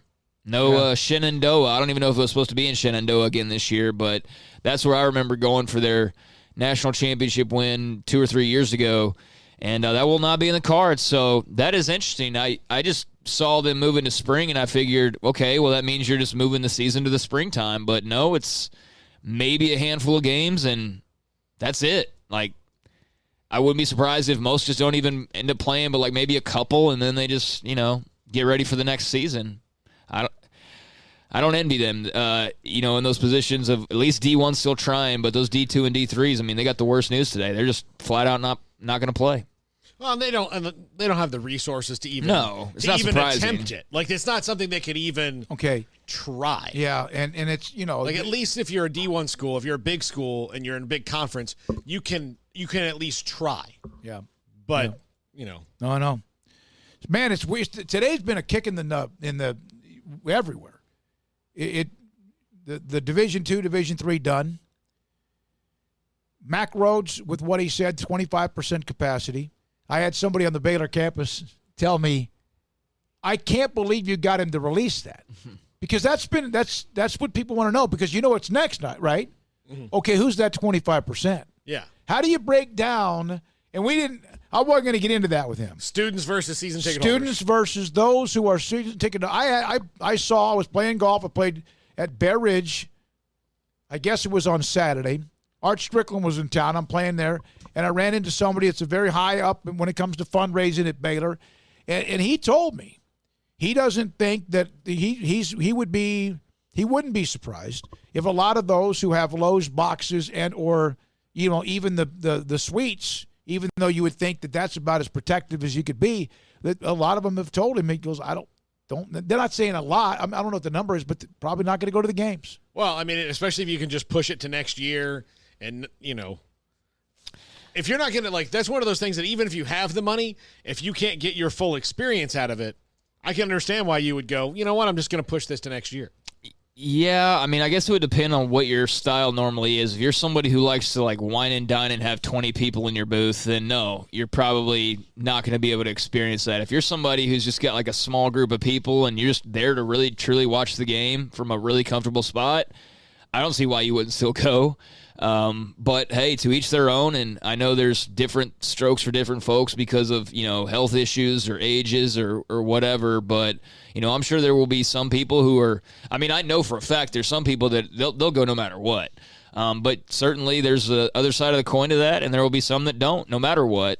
So, to each their own, like I said, that's everybody's individual decision to make, and it'll be interesting to see, depending on 25% capacity, do 25% of people even show up? Does that even become a concern? Do you even reach that 25%, or will there be enough people just not even coming anyways to where you don't have to worry about overflow or excess or turning people away? I don't know. That's all the stuff they got to plan for, though. Yeah. All right. It's 4:21. Couple of other guests still to come in this hour. Olin Buchanan on Texas A&M. He'll join us today at 4:45 in the segment brought to you by Waco Regional Tennis and Fitness. 5 o'clock, John Machota. I saw a couple more reports from Jane Slater on what's going on as far as, the Cowboys and reporting. And, man, Rob bolted on the PGA Championship. We have to pick our teams at 5:20. 4:21, Paul Catalina, David Smoke. Number to call, Craig Smoke, 254-339-1122. That's the Riverbend Liquor and Wine text line. This is SicEm365 Radio. PettyClinicLowT.com wants to reach men like you, who want to be high-performance men. And you don't know. You're like, maybe something's just not right. How do you find out if it is your testosterone level? Your blood work needs to be taken. Contact Dr. Petty and his staff, PettyClinicLowT.com, PettyClinicLowT.com. They will then set you up with an appointment to get your blood work at a discounted rate. Get your blood work back. He'll check your levels, your testosterone levels. And if it's too low, if the level's lower than it should be, he can put you in a program to increase your testosterone levels so you can become the high-performance man that you want to be. Energy, sex drive, stamina, the full meal deal. And oh, by the way, you may say, I'm fine. I'm too young for that. Well, it just is a blood test, and maybe even if you're in your 30s and you don't think you're in that issue yet, or 40s or whatever, why not? Because he's going to help you out. Because also there's a PSA testing for prostate cancer, among other things as well. It's Dr. Kent Petty, PettyClinicLowT.com. In the market for a quality metal building? Since 1943, Pioneer Steel and Pipe has helped Central Texas residential and commercial customers with metal building design, panel options, building components, and trim options. Pioneer Steel and Pipe's residential line is energy efficient, offers low maintenance, reduces insurance payments, is impact resistant, and carries up to a 45-year limited warranty. In addition, they can also help you find a metal building contractor for your project. Pioneer Steel and Pipe with locations in Waco and Bryan and at pioneersboys.com.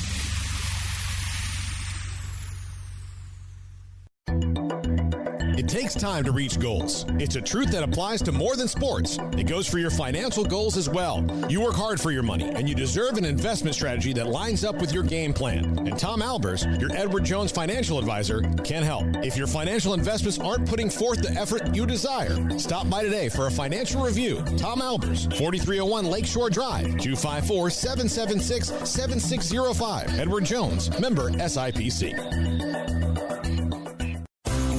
At Ideal MRI, we feel blessed to be a part of the Waco community. We're a small family business right here in Central Texas, and our goal is to bring down the cost of healthcare while maintaining high quality. At times like this, the cost of healthcare has never been more important, and unfortunately, significant illnesses and injuries still occur. That's why Ideal MRI is open and here to serve you through the difficult time. We offer premium MRIs just like a hospital with state-of-the-art technology and specialists, but you'll pay less. Sometimes thousands of dollars less, whether you're using insurance or not. At Ideal MRI, we accept most insurance and there are no hidden costs. Even offering financing if that's needed, everything included in the price, and you'll not get something as a surprise in the mail later on. If you need an MRI, ask your doctor about Ideal MRI. They'll know. You can schedule an appointment safely from home online in minutes at idealmri.com or give us a call, 833-IDEAL-MRI, idealmri.com. Waco's newest gym, Halo Athletic Center, 5725 Bagby Avenue, right behind Region 12 and across the highway from the Central Texas Marketplace, where motivation, inspiration, and hard work are the driving force. State-of-the-art equipment, indoor and outdoor track, locker rooms, showers, yoga and bar classes by Duality Yoga, Bod Pod potty composition analysis, and registered dietitians, all under one roof, where we rise above. Come join the Halo Athletic Center and be a part of the change. Your change. At Baylor University, students find their place to shine. They're faithful friends and inspirational leaders. They're championship teammates and independent thinkers. They're on the cutting edge of high tech and in the halls of history. If you want to make the world a brighter place, you can. And if you want to shine in your own way, you can. The spark you need is already inside you. Bring it to Baylor, where lights shine bright. This is SicEm365 Radio. Dirk touches at the kid. Clock ticking down, 6 to shoot. Here's Kidd, 5 to shoot. To the cutting Dirk down the lane. Yes, there it is. There it is. And the Mavericks are going to win the championship. The SicEm365 Radio Live Guest VIP Hotline is sponsored by Stonewood Dental. We are all in this together.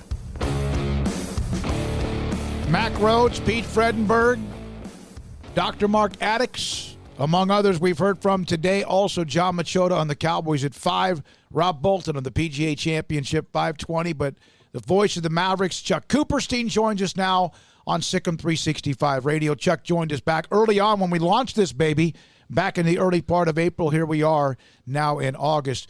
Chuck, it's an 8-game stretch, the bubble. How big, how important, especially after those first couple of losses and the way they happened, was just getting away with a win yesterday? Well, it was huge when you look at the rest of their schedule and you see the Clippers and Milwaukee and Portland and Utah and Phoenix. And certainly those last couple of games, Utah, Portland, and Phoenix, they're going to be playing for something. You know, the Mavericks aren't really playing for anything right now other than to try to get themselves as ready as they can get to play in the playoffs.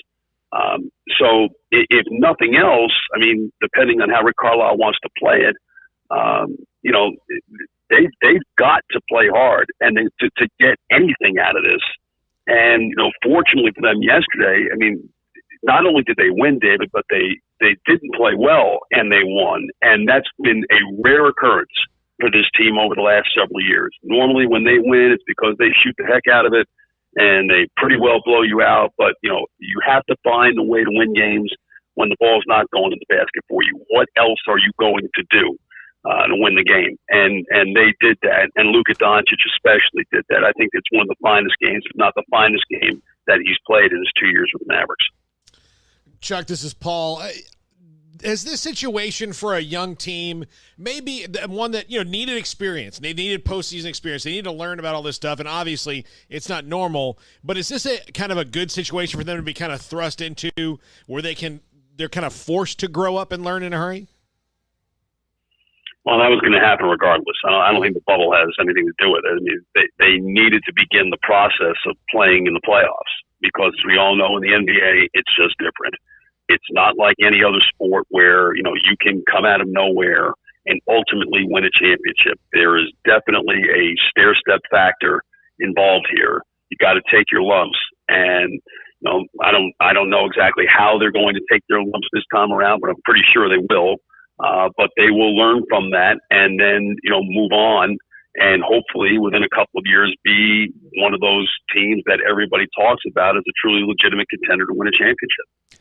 Chuck, Craig here. Luka, you mentioned his performance last night, and, I saw your tweet shortly after it was over. He's been compared to a lot of greats, and he's put up statistics that have put him in the category of a lot of greats, but just how sort of different was yesterday and the rarefied air of those he was being compared to? Well, listen, anytime you're throwing Kareem and Wilt's name around, that's pretty good. And the fact is that so many of these numbers he puts up are in comparison to players who primarily are centers or who were centers in the NBA. There aren't many small forwards. I think Elgin Baylor was one yesterday from the 34, 20, and 12. Kareem, and Wilt are the only other ones beside Luka now to have done that. But he plays bigger than he is, and he's a big guy, and yet he has the types of quicks that you would expect from a smaller player. Even though he doesn't necessarily look quick, he just knows how to get by you. He will always be able to get by you. But to me, guys, it wasn't even so much the triple-double. We've seen that from him, and this was a different type of triple-double. But it was just his defensive chops were the best that they've been. His rebounding, his defensive rebounding at the end of the game, no second chances for Sacramento then. And the fact that the rest of the team really didn't have anything going on, and basically he put that team on his shoulders and won a game. Isn't that what generally basketball fandom asks of their best players to do? And he did it. And hopefully there's going to be a lot more of that, although hopefully it's in the context of the entire team playing a whole lot better. So earlier, when Paul asked you, Kareem Abdul-Jabbar, Lou Alcindor, Wilt Chamberlain, and I think I even saw maybe on your timeline, Chuck, someone, Elgin Baylor type number. Right, yes. Yeah, I'm old enough, and so are you, to remember those guys. I mean, that's the old school. That's about as good as it gets right there. Well, and then, if you want to just take it post-merger, there are only, DeMarcus Cousins, Jokic, and David Lee are the only players to have 30-point, 20-rebound, 10-assist game. Well, the merger occurred in the fall of 1976. So, we can go back and invoke Kareem and Wilt. And listen, I always love to invoke Wilt's name whenever I can when it comes to comparisons of greatness. But just the fact that this didn't even really happen post-merger until this decade, when you think about it, is really quite interesting, and it really shows how the game has evolved. Is there a player that's going to be key for them outside of Luka or Kristaps down this stretch here? Well, they really all are, because it's kind of strength in numbers. Hardaway more often than not has established himself as the third scorer. He was terrible against Phoenix. He was okay against Sacramento until late. He came up big in overtime, scored 6 in overtime. And he's had a terrific year. I mean, a year far beyond what he had done in his time in New York and Atlanta. And he's going to play a lot of minutes. So I think you're looking at him, as that third scorer. But as Rick Carlisle has said repeatedly since they got into the bubble, the question is, can they guard? Will they guard well enough? And until the last 5.5 minutes yesterday, you could argue that they really had not. Will they make their free throws, which they have been very hit and miss on? But these last 2 games, they've been very good in doing that, and in getting to the line. You shoot 50 in one game and 37 in another. You're taking advantage of what the game is, which right now is a very tightly called game. So, I think there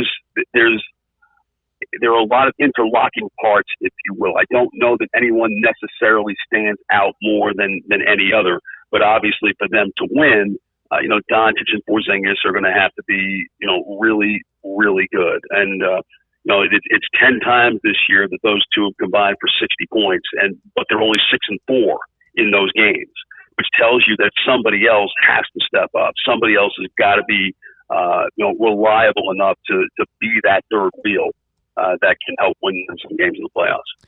Chuck, given the circumstances, it feels almost a bit unfair to ask this question. They're staring at probably the Clippers in the first round or maybe the Nuggets, but either way, it's going to be tough for them, especially because the season's been so just different. What would you say would be progress as far as the way they end the season? What would be not necessarily acceptable, but what do you think would be a good way to finish this season with optimism?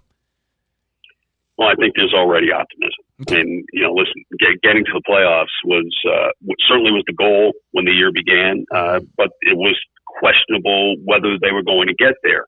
I don't think people were necessarily counting on Golden State, San Antonio, and Portland to fall as far back as they did, but the Mavericks took advantage of that. Obviously we've seen huge growth from Doncic into at least a top 10 player, and maybe even better than that.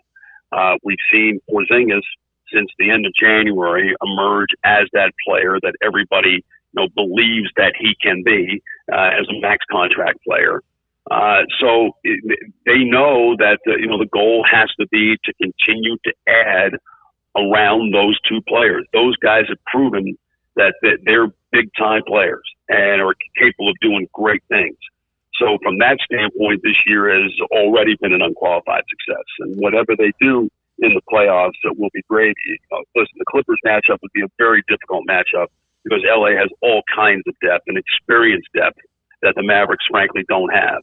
But if the Mavericks are somehow able to extend them out into a 6 or 7 game series, I don't think anyone would be particularly disappointed by that if they lost in 6 or 7. And if they somehow manage to pull the ultimate surprise, then it's even better than it's already been. When I thought about how broadcasts were being done and how the challenges that you would face or others would face, or what perhaps in football season, whenever we might have it, would face during basketball or baseball, I thought about you're the consummate pro. How has it been doing what you do with what you have in front of you? I mean, it's been okay. And I'm not going to say it's perfect. There are things in watching the screen, even though I've got an 80-inch screen, the camera only picks up so much. And there's a lot of stuff that can happen, behind the play, most notably, when the trail official is making a call. Sometimes it's been hard to hear the whistle, even with the effects that we get. And, we don't necessarily see that trail official always call the offensive foul or travel or whatever it is, and I'm waiting for the play-by-play to come up on the screen to tell me just exactly what's happened. So that's not great, and I'm a fan of having paper in front of me, paper stats in front of me, and not having to use my computer for that purpose to scroll up and down to try to find it. But you know what, David? This is a first world issue. Yeah. I don't think people are really. I don't know that people are really concerned about my troubles and struggles and whatnot. So, but the the pictures overall, I think, have been great. I think the court looks great. My mix from my engineer has been great. So and frankly, the fact that the games have been as good as they've been, or certainly as competitive as they've been, has been a bonus. So I'm just happy that we're back. Happy that the Mavericks are playing. That that Doncic here and Porzingis early on have given us some real high drama to get all excited about. So from that standpoint, it's all good. Did you have to practice differently, like getting up? Did you watch games and do it so you could obviously get? I mean, it's different than when you're sitting 6 feet away. No, I mean it's doing a game is doing a game. I mean you're looking at it, you're calling it. I mean, frankly, what it reminds me most of is me being 15 years old and being in my basement on Long Island and turning down the TV and calling the game. I mean that's what it looks like. And it was a lot harder then because I didn't have a score bug up in front of me. You know what I found? Yeah, you know what I found the other day? I used to sit at my desk when I was a kid, and I had a little box, and I had the cardboard back of a notepad, and I cut them into squares and covered like I was doing a baseball game. Strike out, line out, ground ball. I did that forever. And I don't know what happened, but the other day, I guess because I had to pack up my office back in March, I'm going through this, Chuck, and I found this little box. Like, that's 50 years old. And I found this little box, and when you said that about sitting in the basement doing that, that just brought back memories. By the way, do they know about basements in Texas? I don't think they do. No, they don't. No. We don't do too well with basements around here. But that was a huge part of my growing up on Long Island, and that's a lot of what it's like. But again, I mean, I've got a lot of space to spread out, which is great. We don't get that very often in arenas anymore. So I'm very appreciative of that, and I think for the most part, at least the feedback that I've gotten, that people seem to believe that it sounds pretty good. It sounds like it should sound, even though, professionally, you might listen to it and what is not there. The mistakes that might have been made. But, listen, if people are still enjoying with what they're listening, then I'm all good with that. I'll live with it. Chuck, thank you. Appreciate your time. As always, Chuck Cooperstein, voice of the Mavericks, with us and a part of the show now twice since we started back in early April with us on SicEm365 Radio. That's Chuck Cooperstein, at Coop Mavs, by the way, on his Twitter feed. This story, we'll take a break after this. Olin Buchanan, TexAgs.com, will join us in the next segment on A&M. Randy Gregory was on, I guess, either Instagram or whatever, and he was lashing out, basically, at the NFL. For all of you wondering, I really miss playing football and being a player in the NFL. I'm doing everything that is asked of me, and I'm in great shape physically, mentally, emotionally, but I'm also being held back from furthering my career because of COVID and testing. I've been ready to play and test for months, but still haven't gotten little to no help to resolve my reinstatement. I'm asking more questions than I'm getting answered. It's amazing that the powers that be can keep passing the buck and also use this pandemic. Use this pandemic to keep passing the buck, to use this pandemic as a way to prevent me from joining my team, telling me to just sit and wait in limbo over things I can't control, all the while doing everything right off the field, is unfair and flat out wrong. Right. I understand where he's coming from, but at the same time, I don't think Randy Gregory is priority number one for the NFL. I think they got a few things they're dealing with right now that are of much more importance than Randy Gregory and his umpteenth suspension return. You know what I mean? He had control of himself. It, but you put yourself in this position. You have no one to blame but yourself for that. You're a changed person now. That's fantastic. You're better than you were. That's fantastic. I'm proud of Randy Gregory for cleaning up his life, and I think that's great. But just because you cleaned up your life doesn't mean you get to go first in line and get a fast pass to getting back into the league. So, I mean, that's just that's the situation, dude. And I don't think anybody's out there going, Commissioner, we should really make a decision on Randy Gregory, but let's put this off some more. Let's cite COVID numbers and change of plans for why. No, nobody's thinking about him. Like, what are you talking about? He and look, he probably has a decent reason why it should have been taken care of before all this, or he should have known. Sure. But, even still, dude, you've had a ton of chances. Ross Dellinger, who covers SI.com, I believe it is, college football. The SEC is going to play 10 games. Their first game will be September 29th. The Big Ten will play 10 games, start on September 3rd. The ACC will play 10 plus 1. They're scheduled to start September 7th. The Big 12, 9 plus 1. They're scheduled to start, we don't know. The Pac-12 will start on 9/29 like the SEC. There's no cohesiveness here. None. No, and that's what Mack was talking about. Yeah. It's like, why didn't these conferences get together and say, here's what we need to do? Look, money is the root of all evil, and power is right next to that. And these guys have a lot of money and a lot of power. When we asked Max Olson, or I asked him about the odds of there ever being, or no, it was Bruce Feldman, odds of there ever being a college football czar one day. Why would it never happen, even though it needs to happen, desperately needs to happen? And this is like example A through Z of why it needs to happen. Money and power. Well, and it took them forever to realize, they were making so much money on the BCS and all that. Oh, yeah. That it took them forever to realize, we can make more money if we just kind of reshift our thinking. Yeah. It was just, no, we don't want to mess with, we don't want to lose money because we're doing it so well right now. They couldn't imagine bigger. Daniel Castano was called up by the Marlins, part of that team that's been ravaged by COVID. Rangers lost in a ninth-inning grand slam last night. It's brutal. And a Texas Tech women's basketball story later on, but Olin Buchanan next on SicEm365 Radio. Riverbend Liquor and Wine is a hidden gem. If you've not been there and you're a craft beer fan, then you are missing out.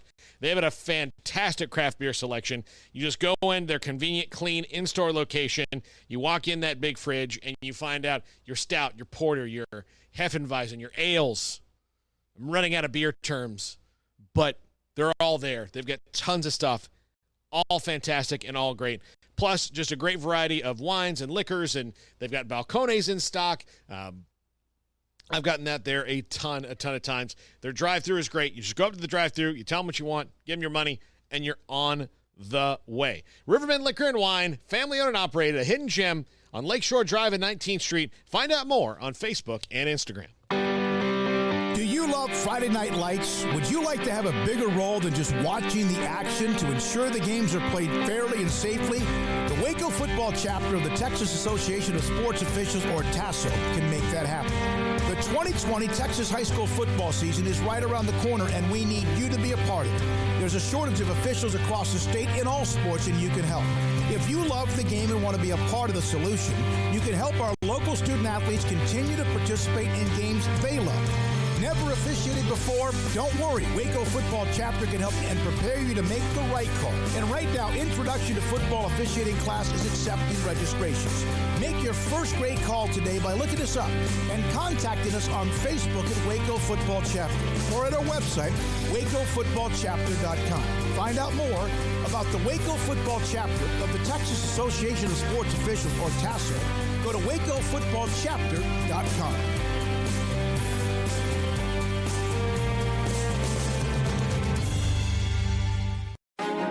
Texas board-certified personal injury trial lawyer and Baylor alum David Willis and Baylor alum Parker Willis are ready to help if you or a loved one has been wrongfully injured in an auto accident, SUV rollover, industrial accident, 18-wheeler crash, or were seriously injured by a defective product or recall drug. Call them for a confidential and free case consultation at 1-800-GOT-HURT or visit them at texastriallawyer.com. Principal office located in Houston, Texas. Let Camille Johnson Realtors guide you seamlessly through the process of buying your dream home or selling your current one. Commercial, farm and ranch, or residential, Camille Johnson Realtors can smoothly and successfully lead you through any transaction with a team of 24 experienced agents who are excited about serving you. Camille Johnson Realtors services the entire greater Waco area. If you're in the market to buy or sell, contact Camille Johnson Realtors, 104 Midway Center in Woodway, or find them online at www.camillejohnson.com. Camille Johnson Realtors, elegant, charming, warm. Welcome home. Boozers is the wedding ring store and more. If you're ready to get engaged or already married and want to upgrade your wife's ring for a special anniversary, Boozers is the place to go. With the largest selection of premier quality diamond engagement rings and wedding rings in Central Texas. They have 7 cases with over 300 styles of rings from top designers like Natalie Kay. Choose from yellow, white, or rose gold, plus beautiful top quality loose diamonds. With an in-house jewelry, they can also custom make anything you want. Bring in a picture or drawing and let Boozers create your one-of-a-kind pendant or ring. They can even use some of your old gold and diamond jewelry to create something new. At Boozers, you'll find a great selection of quality timepieces, and Boozers is the place for expert watch maintenance and repairs too. They specialize in expert Rolex watch repair for fine jewelry, watches, custom work, and more. Go to Boozers on Valley Mills and Lake Air Drive in Waco. Boozers, the wedding ring store and more.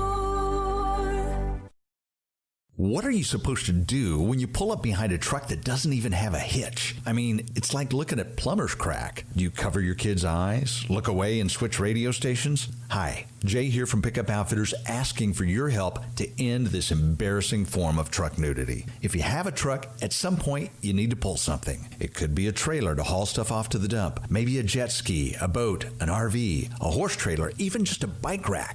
The point is, put a hitch on your truck's backside. And at Pickup Outfitters, we actually install more hitches than anything else. Whether it's a receiver hitch, a gooseneck, or a fifth wheel, we'll cover your aspirations to not drive a nude truck. And all hitches are covered by the Pickup Outfitters lifetime installation guarantee. So cover your rear end with a new hitch from Pickup Outfitters on Lake Air Drive in Waco, where we're fighting to end truck nudity in Central Texas. Check them out on our website at createacommotion.com/hitches.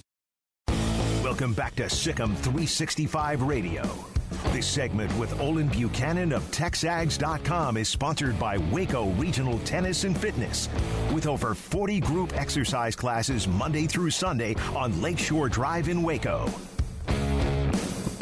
Olin Buchanan, TexAgs.com, will join us on Wednesdays at around 4:45. We're running a little bit late today with all the news with Division II, Division III. Mack Rhoades started off the show, and we're coming off the segment with Chuck Cooperstein as well. Olin, thank you very much. So overall, how is A&M done? Are they releasing testing results? I know what Baylor's doing. We get that, and other schools as well. How have they handled this return, so to speak? They have not released numbers officially. The first time when the kids came back, I think they said that they had fewer than 5. Then there was a spike. They never said exactly how much. And then I guess it was about 2 weeks ago, the SEC announced that every SEC team had fewer than 10 in their entire athletic department, that, kids on campus. So, you can take it from there. A&M had fewer than 10, not necessarily all for football. And quite frankly, I don't know what they are right now because they're just not releasing that information. Kellen Mond's been one of the most outspoken people when it comes to some of the social issues, including getting the Sol Ross statue taken down. How has all that worked itself out with Jimbo Fisher and the team?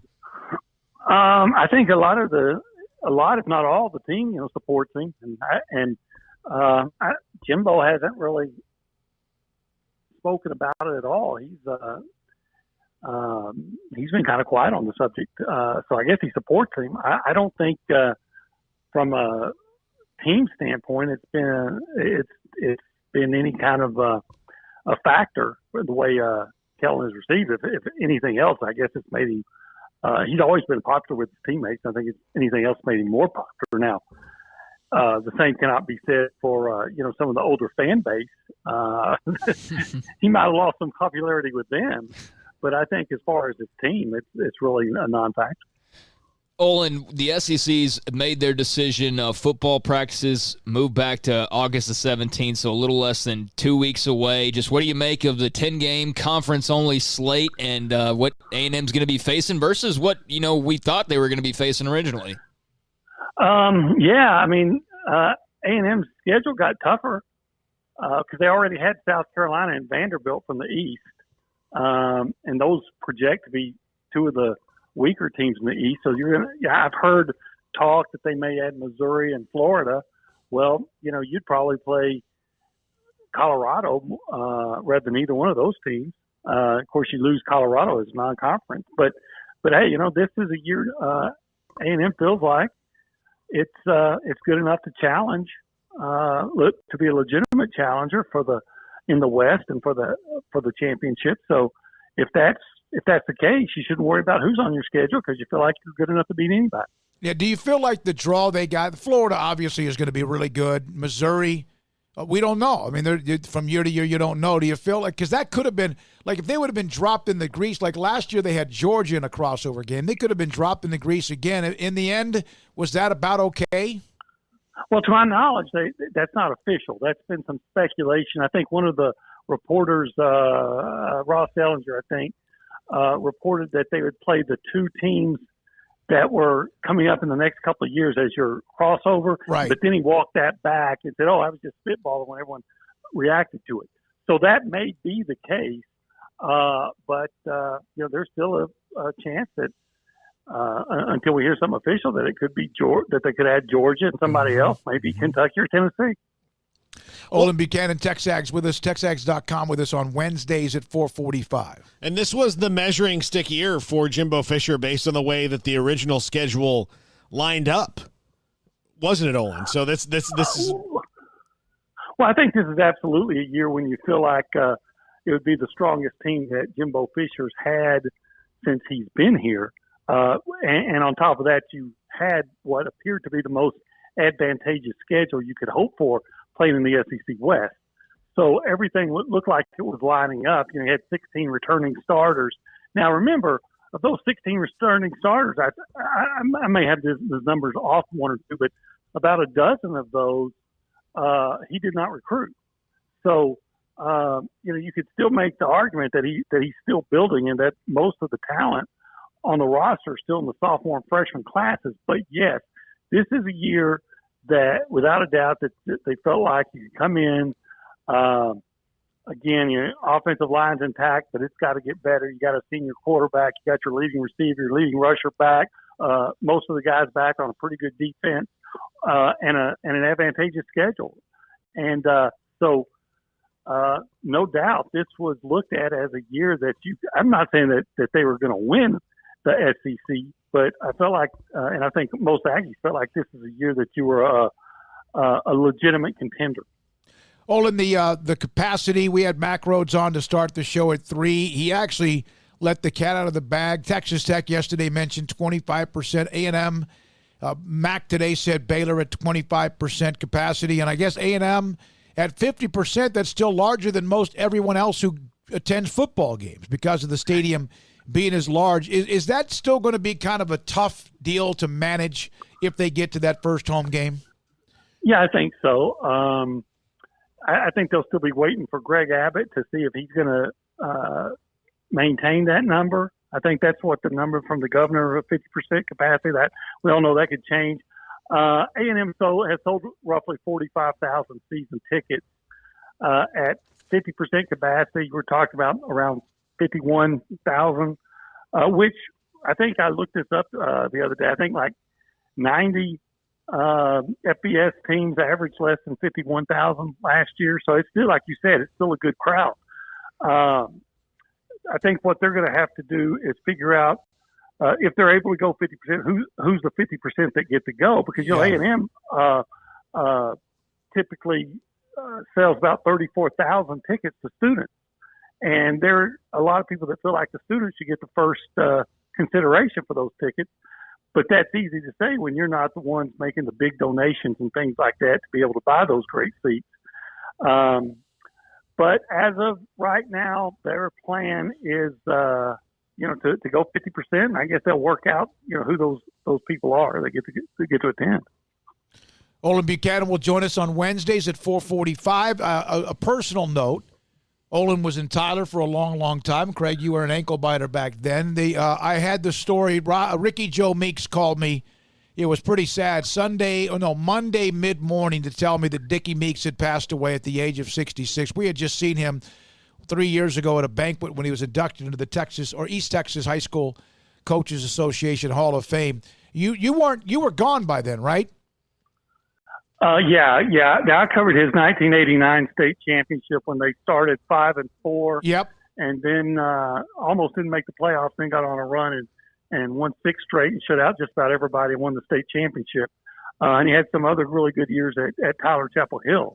And he was just an amazing coach, an amazing guy. You couldn't help from liking. He loved he honestly loved those kids that played for him. He really liked their personalities and liked letting them be, their individual personalities, and kind of celebrated it.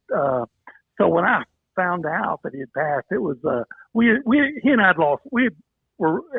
had become really good friends back when I was covering, when I was working for the newspaper in Tyler. But we had lost contact over the years. But still, when you find out, someone who was a close friend at one time has passed away, especially somebody that was just such a good guy, it really hurts. And quite frankly,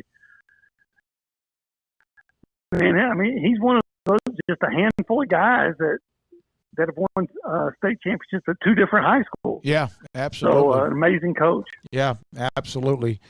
Thanks, man. Appreciate your time. I'm looking forward to this segment every week with you, and hopefully we'll be able to, we'll start looking at some of the positions and things like that. Thanks for your time, and have a great week. Stay safe. You bet. You too. At Olin Buchanan, that's with an A-N at the end. Olin Buchanan used to work at the Tyler paper back in the day. He and I used to get into some of the biggest fights about the Cowboys and Redskins. Back when, it was a real good rivalry. Now, of course, Cowboys in Washington's football club. Yeah, that's not as fun. I will never get that right. I know I need to, but I honestly don't know. It took me forever.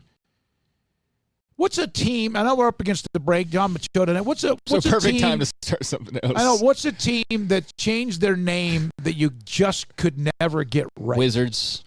Okay. Yeah. Or no, not get right. Or I thought you were going to say didn't like. I like the Washington Bullets over the Wizards. I don't know if there's was one because of gang violence, right? Yeah. That's where they. Okay. The one for me is still saying San Diego Chargers. Yeah, I butchered that one half the time. I've never heard you say Los Angeles Chargers. I just did. The San Diego Los Angeles Chargers, the Anaheim Angels of.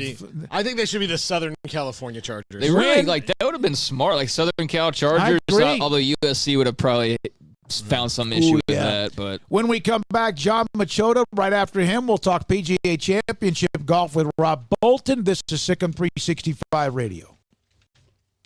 If you are in the market for a new home, and it is tough when you are deciding to make that decision to sell your house, buy a new house, maybe you're moving into Waco, you're listening to us from somewhere else. If you are coming here, if you're living here now and you want a new home, you need a realtor that can take you through everything you're encountering. You're also going to need someone who's going to listen to you. You're going to need somebody who is going to be kind of fun to hang out with when you're going to see houses. I can't imagine anything worse than going to see houses with a realtor that's boring, that doesn't get you, that's just trying to push you through, that's not trying to help you achieve your goals when it comes to a home. Well, my friend Lance Donaldson and the Donaldson family team, brokered by eXp Realty, can do that for you. Let them be your go-to source. Lance is fantastic. He's all those things I said. He's a fantastic listener. He's a great guy. You're going to love looking for houses with Lance Donaldson. Give him a call, 254-214-3713, or online, lancedonaldson.exprealty.com. It's summer. Time to go somewhere in a new Jeep from Allen Samuels. It's our huge summer clearance event featuring 0% for 72 and no payments for 90 days on our hottest models. Pick a new 2020 Jeep Cherokee Latitude with $5,750 in total values, or 0% for 72 and no payments for 90 days. Or the fun 2020 Jeep Renegade with up to $7,000 in total values, or 0% for 72. Adios 2020s from Allen Samuels. It's the heat of the summer, but the real heat is what you're cooking on the grill, smoker, or in the oven. So Waco Custom Marketplace can be your go-to playmaker for summertime grilling. You can't go eat anywhere else. Be your own chef with custom ordered and cut ribeyes, sirloins, fillets, New York strips with a focus on high-quality beef at a competitive price. Waco Custom Marketplace also has fresh deli cuts with sliced turkey, ham, pepperoni, or corned beef. Waco Custom Marketplace is also your home for the freshest seafood in town. Salmon, shrimp, mahi-mahi, great price chicken products, whole birds, tenders, chicken breast, and wings. Waco Custom Marketplace with smoked items unique to Waco. House-made bacon, summer sausage, boudin, hot links, and German sausage. Every seasoning for every occasion, grilling, baking, or frying. Your hometown grocery store with canned goods, pasta, fresh baked bread, buns, chips, sauce, condiments to pickles, charcoal and lighter fluid, cold beer and wine, best kolaches in Waco, mouth-watering cinnamon rolls, and here for the community every single day, helping you avoid the long lines in crowded stores, serving quality products to the Waco community. Go online for the weekly value boxes.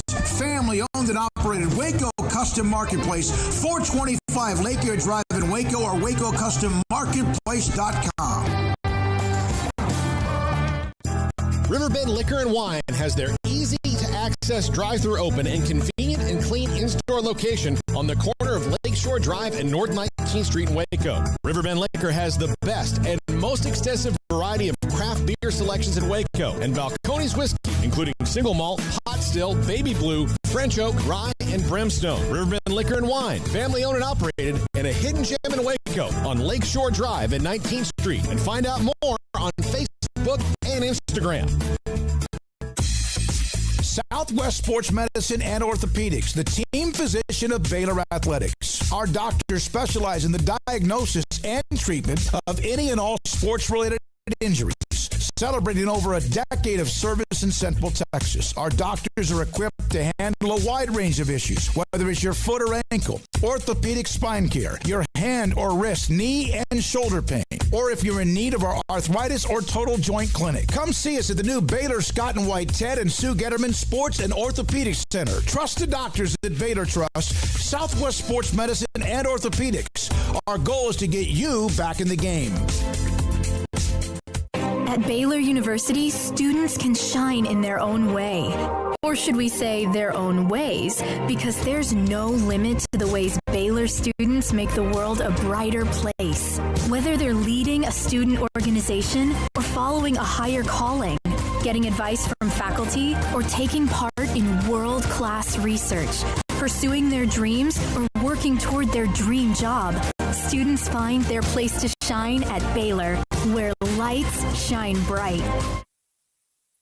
Welcome back to SicEm365 Radio. It's time for our weekly segment with John Machota of The Athletic. Brought to you by Pioneer Steel and Pipe, where customer service is their main focus. And best in metal, steel, and pipe for large or small projects, with 2 locations in Waco and Bryan.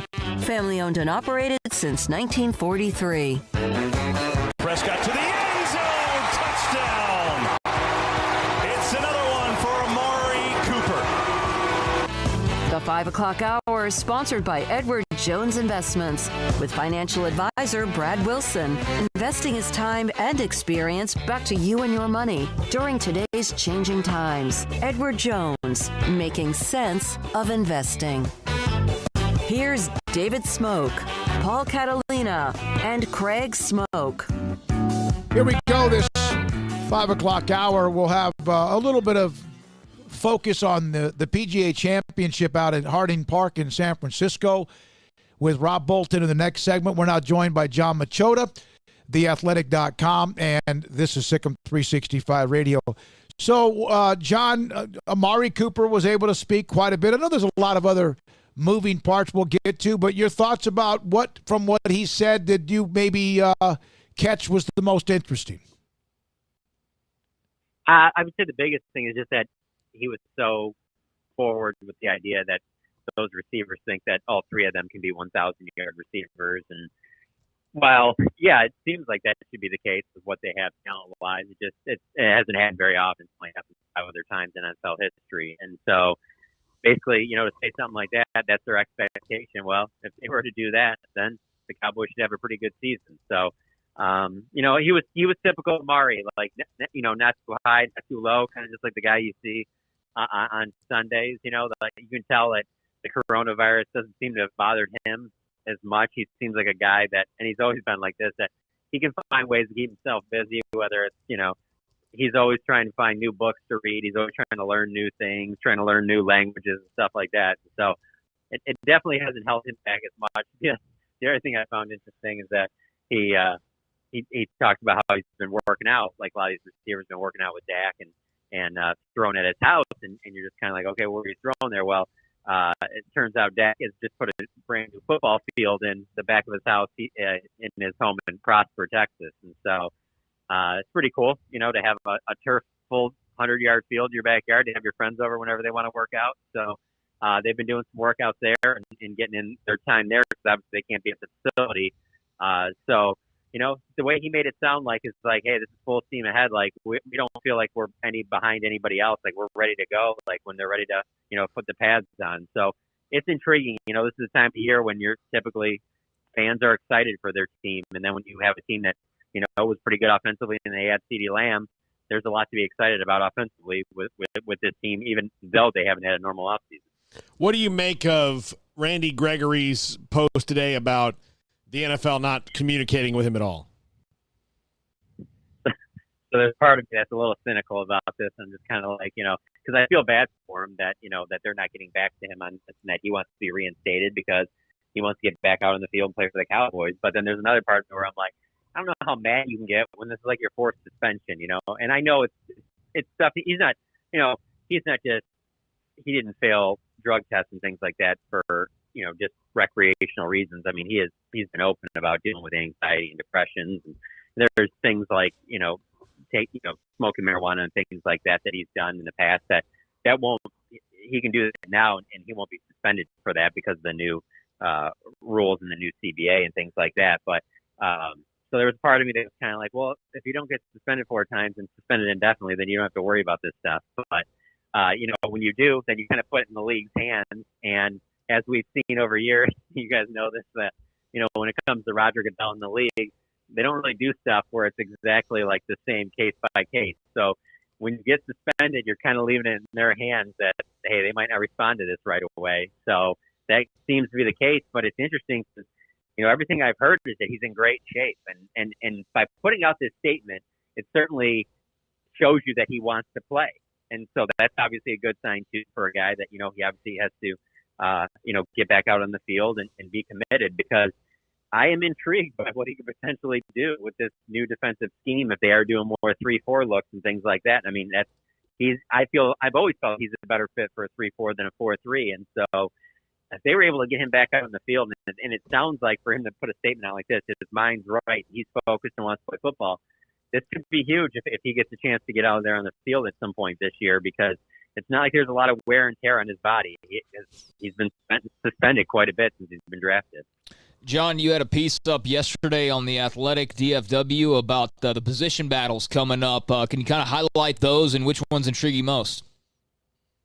Yeah, I mean, the offensive line obviously is where you got to start just because Connor Williams looks like he'll be the starter at left guard, but he's going to have some competition there from Connor McGovern. And then at center, it's going to come down to Joe Looney and rookie Tyler Biadasz. And we've just seen how important that offensive line is to that success of that team. I mean, going back to really 2014 with Romo, after they drafted Zach Martin and the success Romo had. I mean, as great as Romo was, I mean, he also had the best offensive line of football in front of him. And so that's where, for me, everything starts is really with that. Who wins those positions up front on that offensive line? Because I do believe that this is going to be the type of team where, they're going to win with their offense. And if anything they get from the defense, I think the defense should be solid, but you can't really count on them to be some top 5 defense in a first year of a new coaching staff. And you're dealing with a pandemic in the off season. So, I start everything there with the offensive line.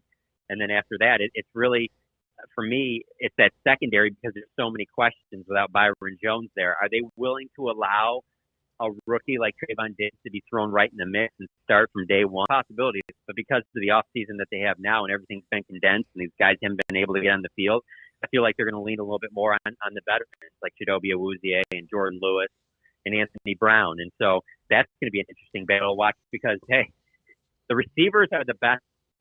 That's the most talented group on this team. And if we have a normal training camp, that's the most fun to watch would be to watch these receivers and to see how these DBs go against them because you're really putting the strength of the team against one of the biggest question marks on the team. But because we haven't had that offseason, we have to do a lot of that stuff. So that would be kind of where my focus is right now. So is everything you're now, John, I know that now we got to try and find other ways to get that information. Absolutely. Thanks for your time, John. Appreciate it. John Machota with us every Wednesday at 5 o'clock in the Cowboys in the NFL on SicEm365 Radio. We'll take a break here, but Andrew Billings has released a statement on his opting out yesterday from the NFL season, making the decision to opt out of the 2020 NFL season was incredibly difficult, but as an athlete with asthma, we saw extensive medical evaluations, opinions on how COVID-19 can impact asthmatic individuals. Ultimately, I had to make this decision with my health and family in mind. I want to thank the Browns, all they did to keep players safe, for working through such a hard decision with me, providing the answers and information that I needed. I'll miss my teammates' football tremendously, but I'll be back next season. Stay safe. Go Browns. Yeah, I mean, makes sense with what he's dealing with asthma. I would not want to catch this virus either, even fully healthy, much less with breathing problems. This is SicEm365 Radio. Waco Custom Marketplace, your hometown grocery store with a butcher shop and a bakery. And some of the new things that they've added to what already is amazing is the pre-cooked meals that are large portions. They're good for probably 2 or 3 people, including Texas lasagna, chicken spaghetti, beef tips on rice. Those are just some of the options, and they're always kind of dabbling with something else. Plus, if you want as simple as sriracha potato salad, twice-baked mashed potatoes, broccoli rice casserole. And then, of course, you can also get what you want when it comes to beef. Custom cut what you want when it comes to your steaks, whether it's a bone-in ribeye, a ribeye, or possibly a bacon wrap filet, or without the bacon, just a filet. You want prime rib, you want brisket, you want tri-tip, you want pre-made hamburgers, or just straight hamburger beef for you to use whatever you want with that. And yes, sausage from poultry, sausage from pork, and of course poultry. And they have the various parts of chicken cut up for you, or the whole chicken. And then there's seafood from shrimp and mahi-mahi and even salmon. It has the cookies and pies and whatever else you need, fresh baked bread. And in that same area, you have those pre-cooked meals. Waco Custom Marketplace, Monday through Saturday, 425 Lake Air Drive, WacoCustomMarketplace.com. One size fits all. That may be all right for an adjustable belt or cheap sunglasses, but when it comes to your financial needs, no one wants a one-size-fits-all strategy. Cam Heathcott, your Edward Jones financial advisor, knows that his most important goals are yours. That's why he takes the time to understand your needs, knowing you. That's how Edward Jones makes sense of investing. Cam Heathcott, covering Conroe and Houston, 936-756-7717 or cam.heathcott@edwardjones.com. Edward Jones, member SIPC. Dr. Kent Petty wants you to be the highest performance man you want to be. Are you sluggish, lack energy? Do you suffer from low sex drive? Petty Clinic Low T offers discounted comprehensive lab work to check on your various levels that can make a difference. It's not only time for you to be the man you want to be with higher energy and stamina and improved sex drive, but also the healthiest and high performance man. Screening for cardiac heart disease risk, EKG, cholesterol panel, blood pressure monitoring, testosterone or growth hormone deficiency. Petty Clinic Low T offers replacement therapy for testosterone or growth hormones, weight management therapy, and nutritional advice. It's not only time for you to be the man you want to be, with higher energy, stamina, and improved sex drive, but the healthiest and highest performance man. PettyClinicLowT.com, PettyClinicLowT.com on Old Hewitt Road, just off Highway 84 in Woodwood. PettyClinicLowT.com.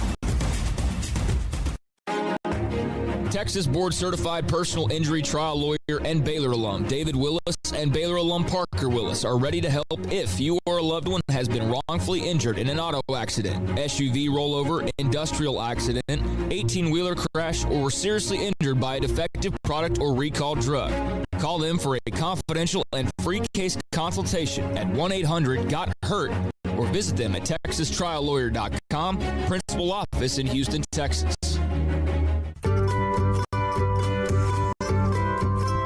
You want to know why Stonewood Dental is so successful? Listen to what happy customers have to say. Pleasant. It's different than any other dentist's office. I really feel like they care. And it's not that you're here for 2 hours waiting on someone to take care of you. It's quick and easy, and I bring my kids, and my kids love being here too. They really love the treasure box. Staff is really nice and accommodating, real friendly. You feel more like home. It's not sterile looking. Everybody has their own personalized rooms with decorations and decor, and they'll even have a blanket for you when it's cold. I've recommended people to actually come here, and they are patients now. I really love it here. It feels like family. Learn more, stonewood-dental.com.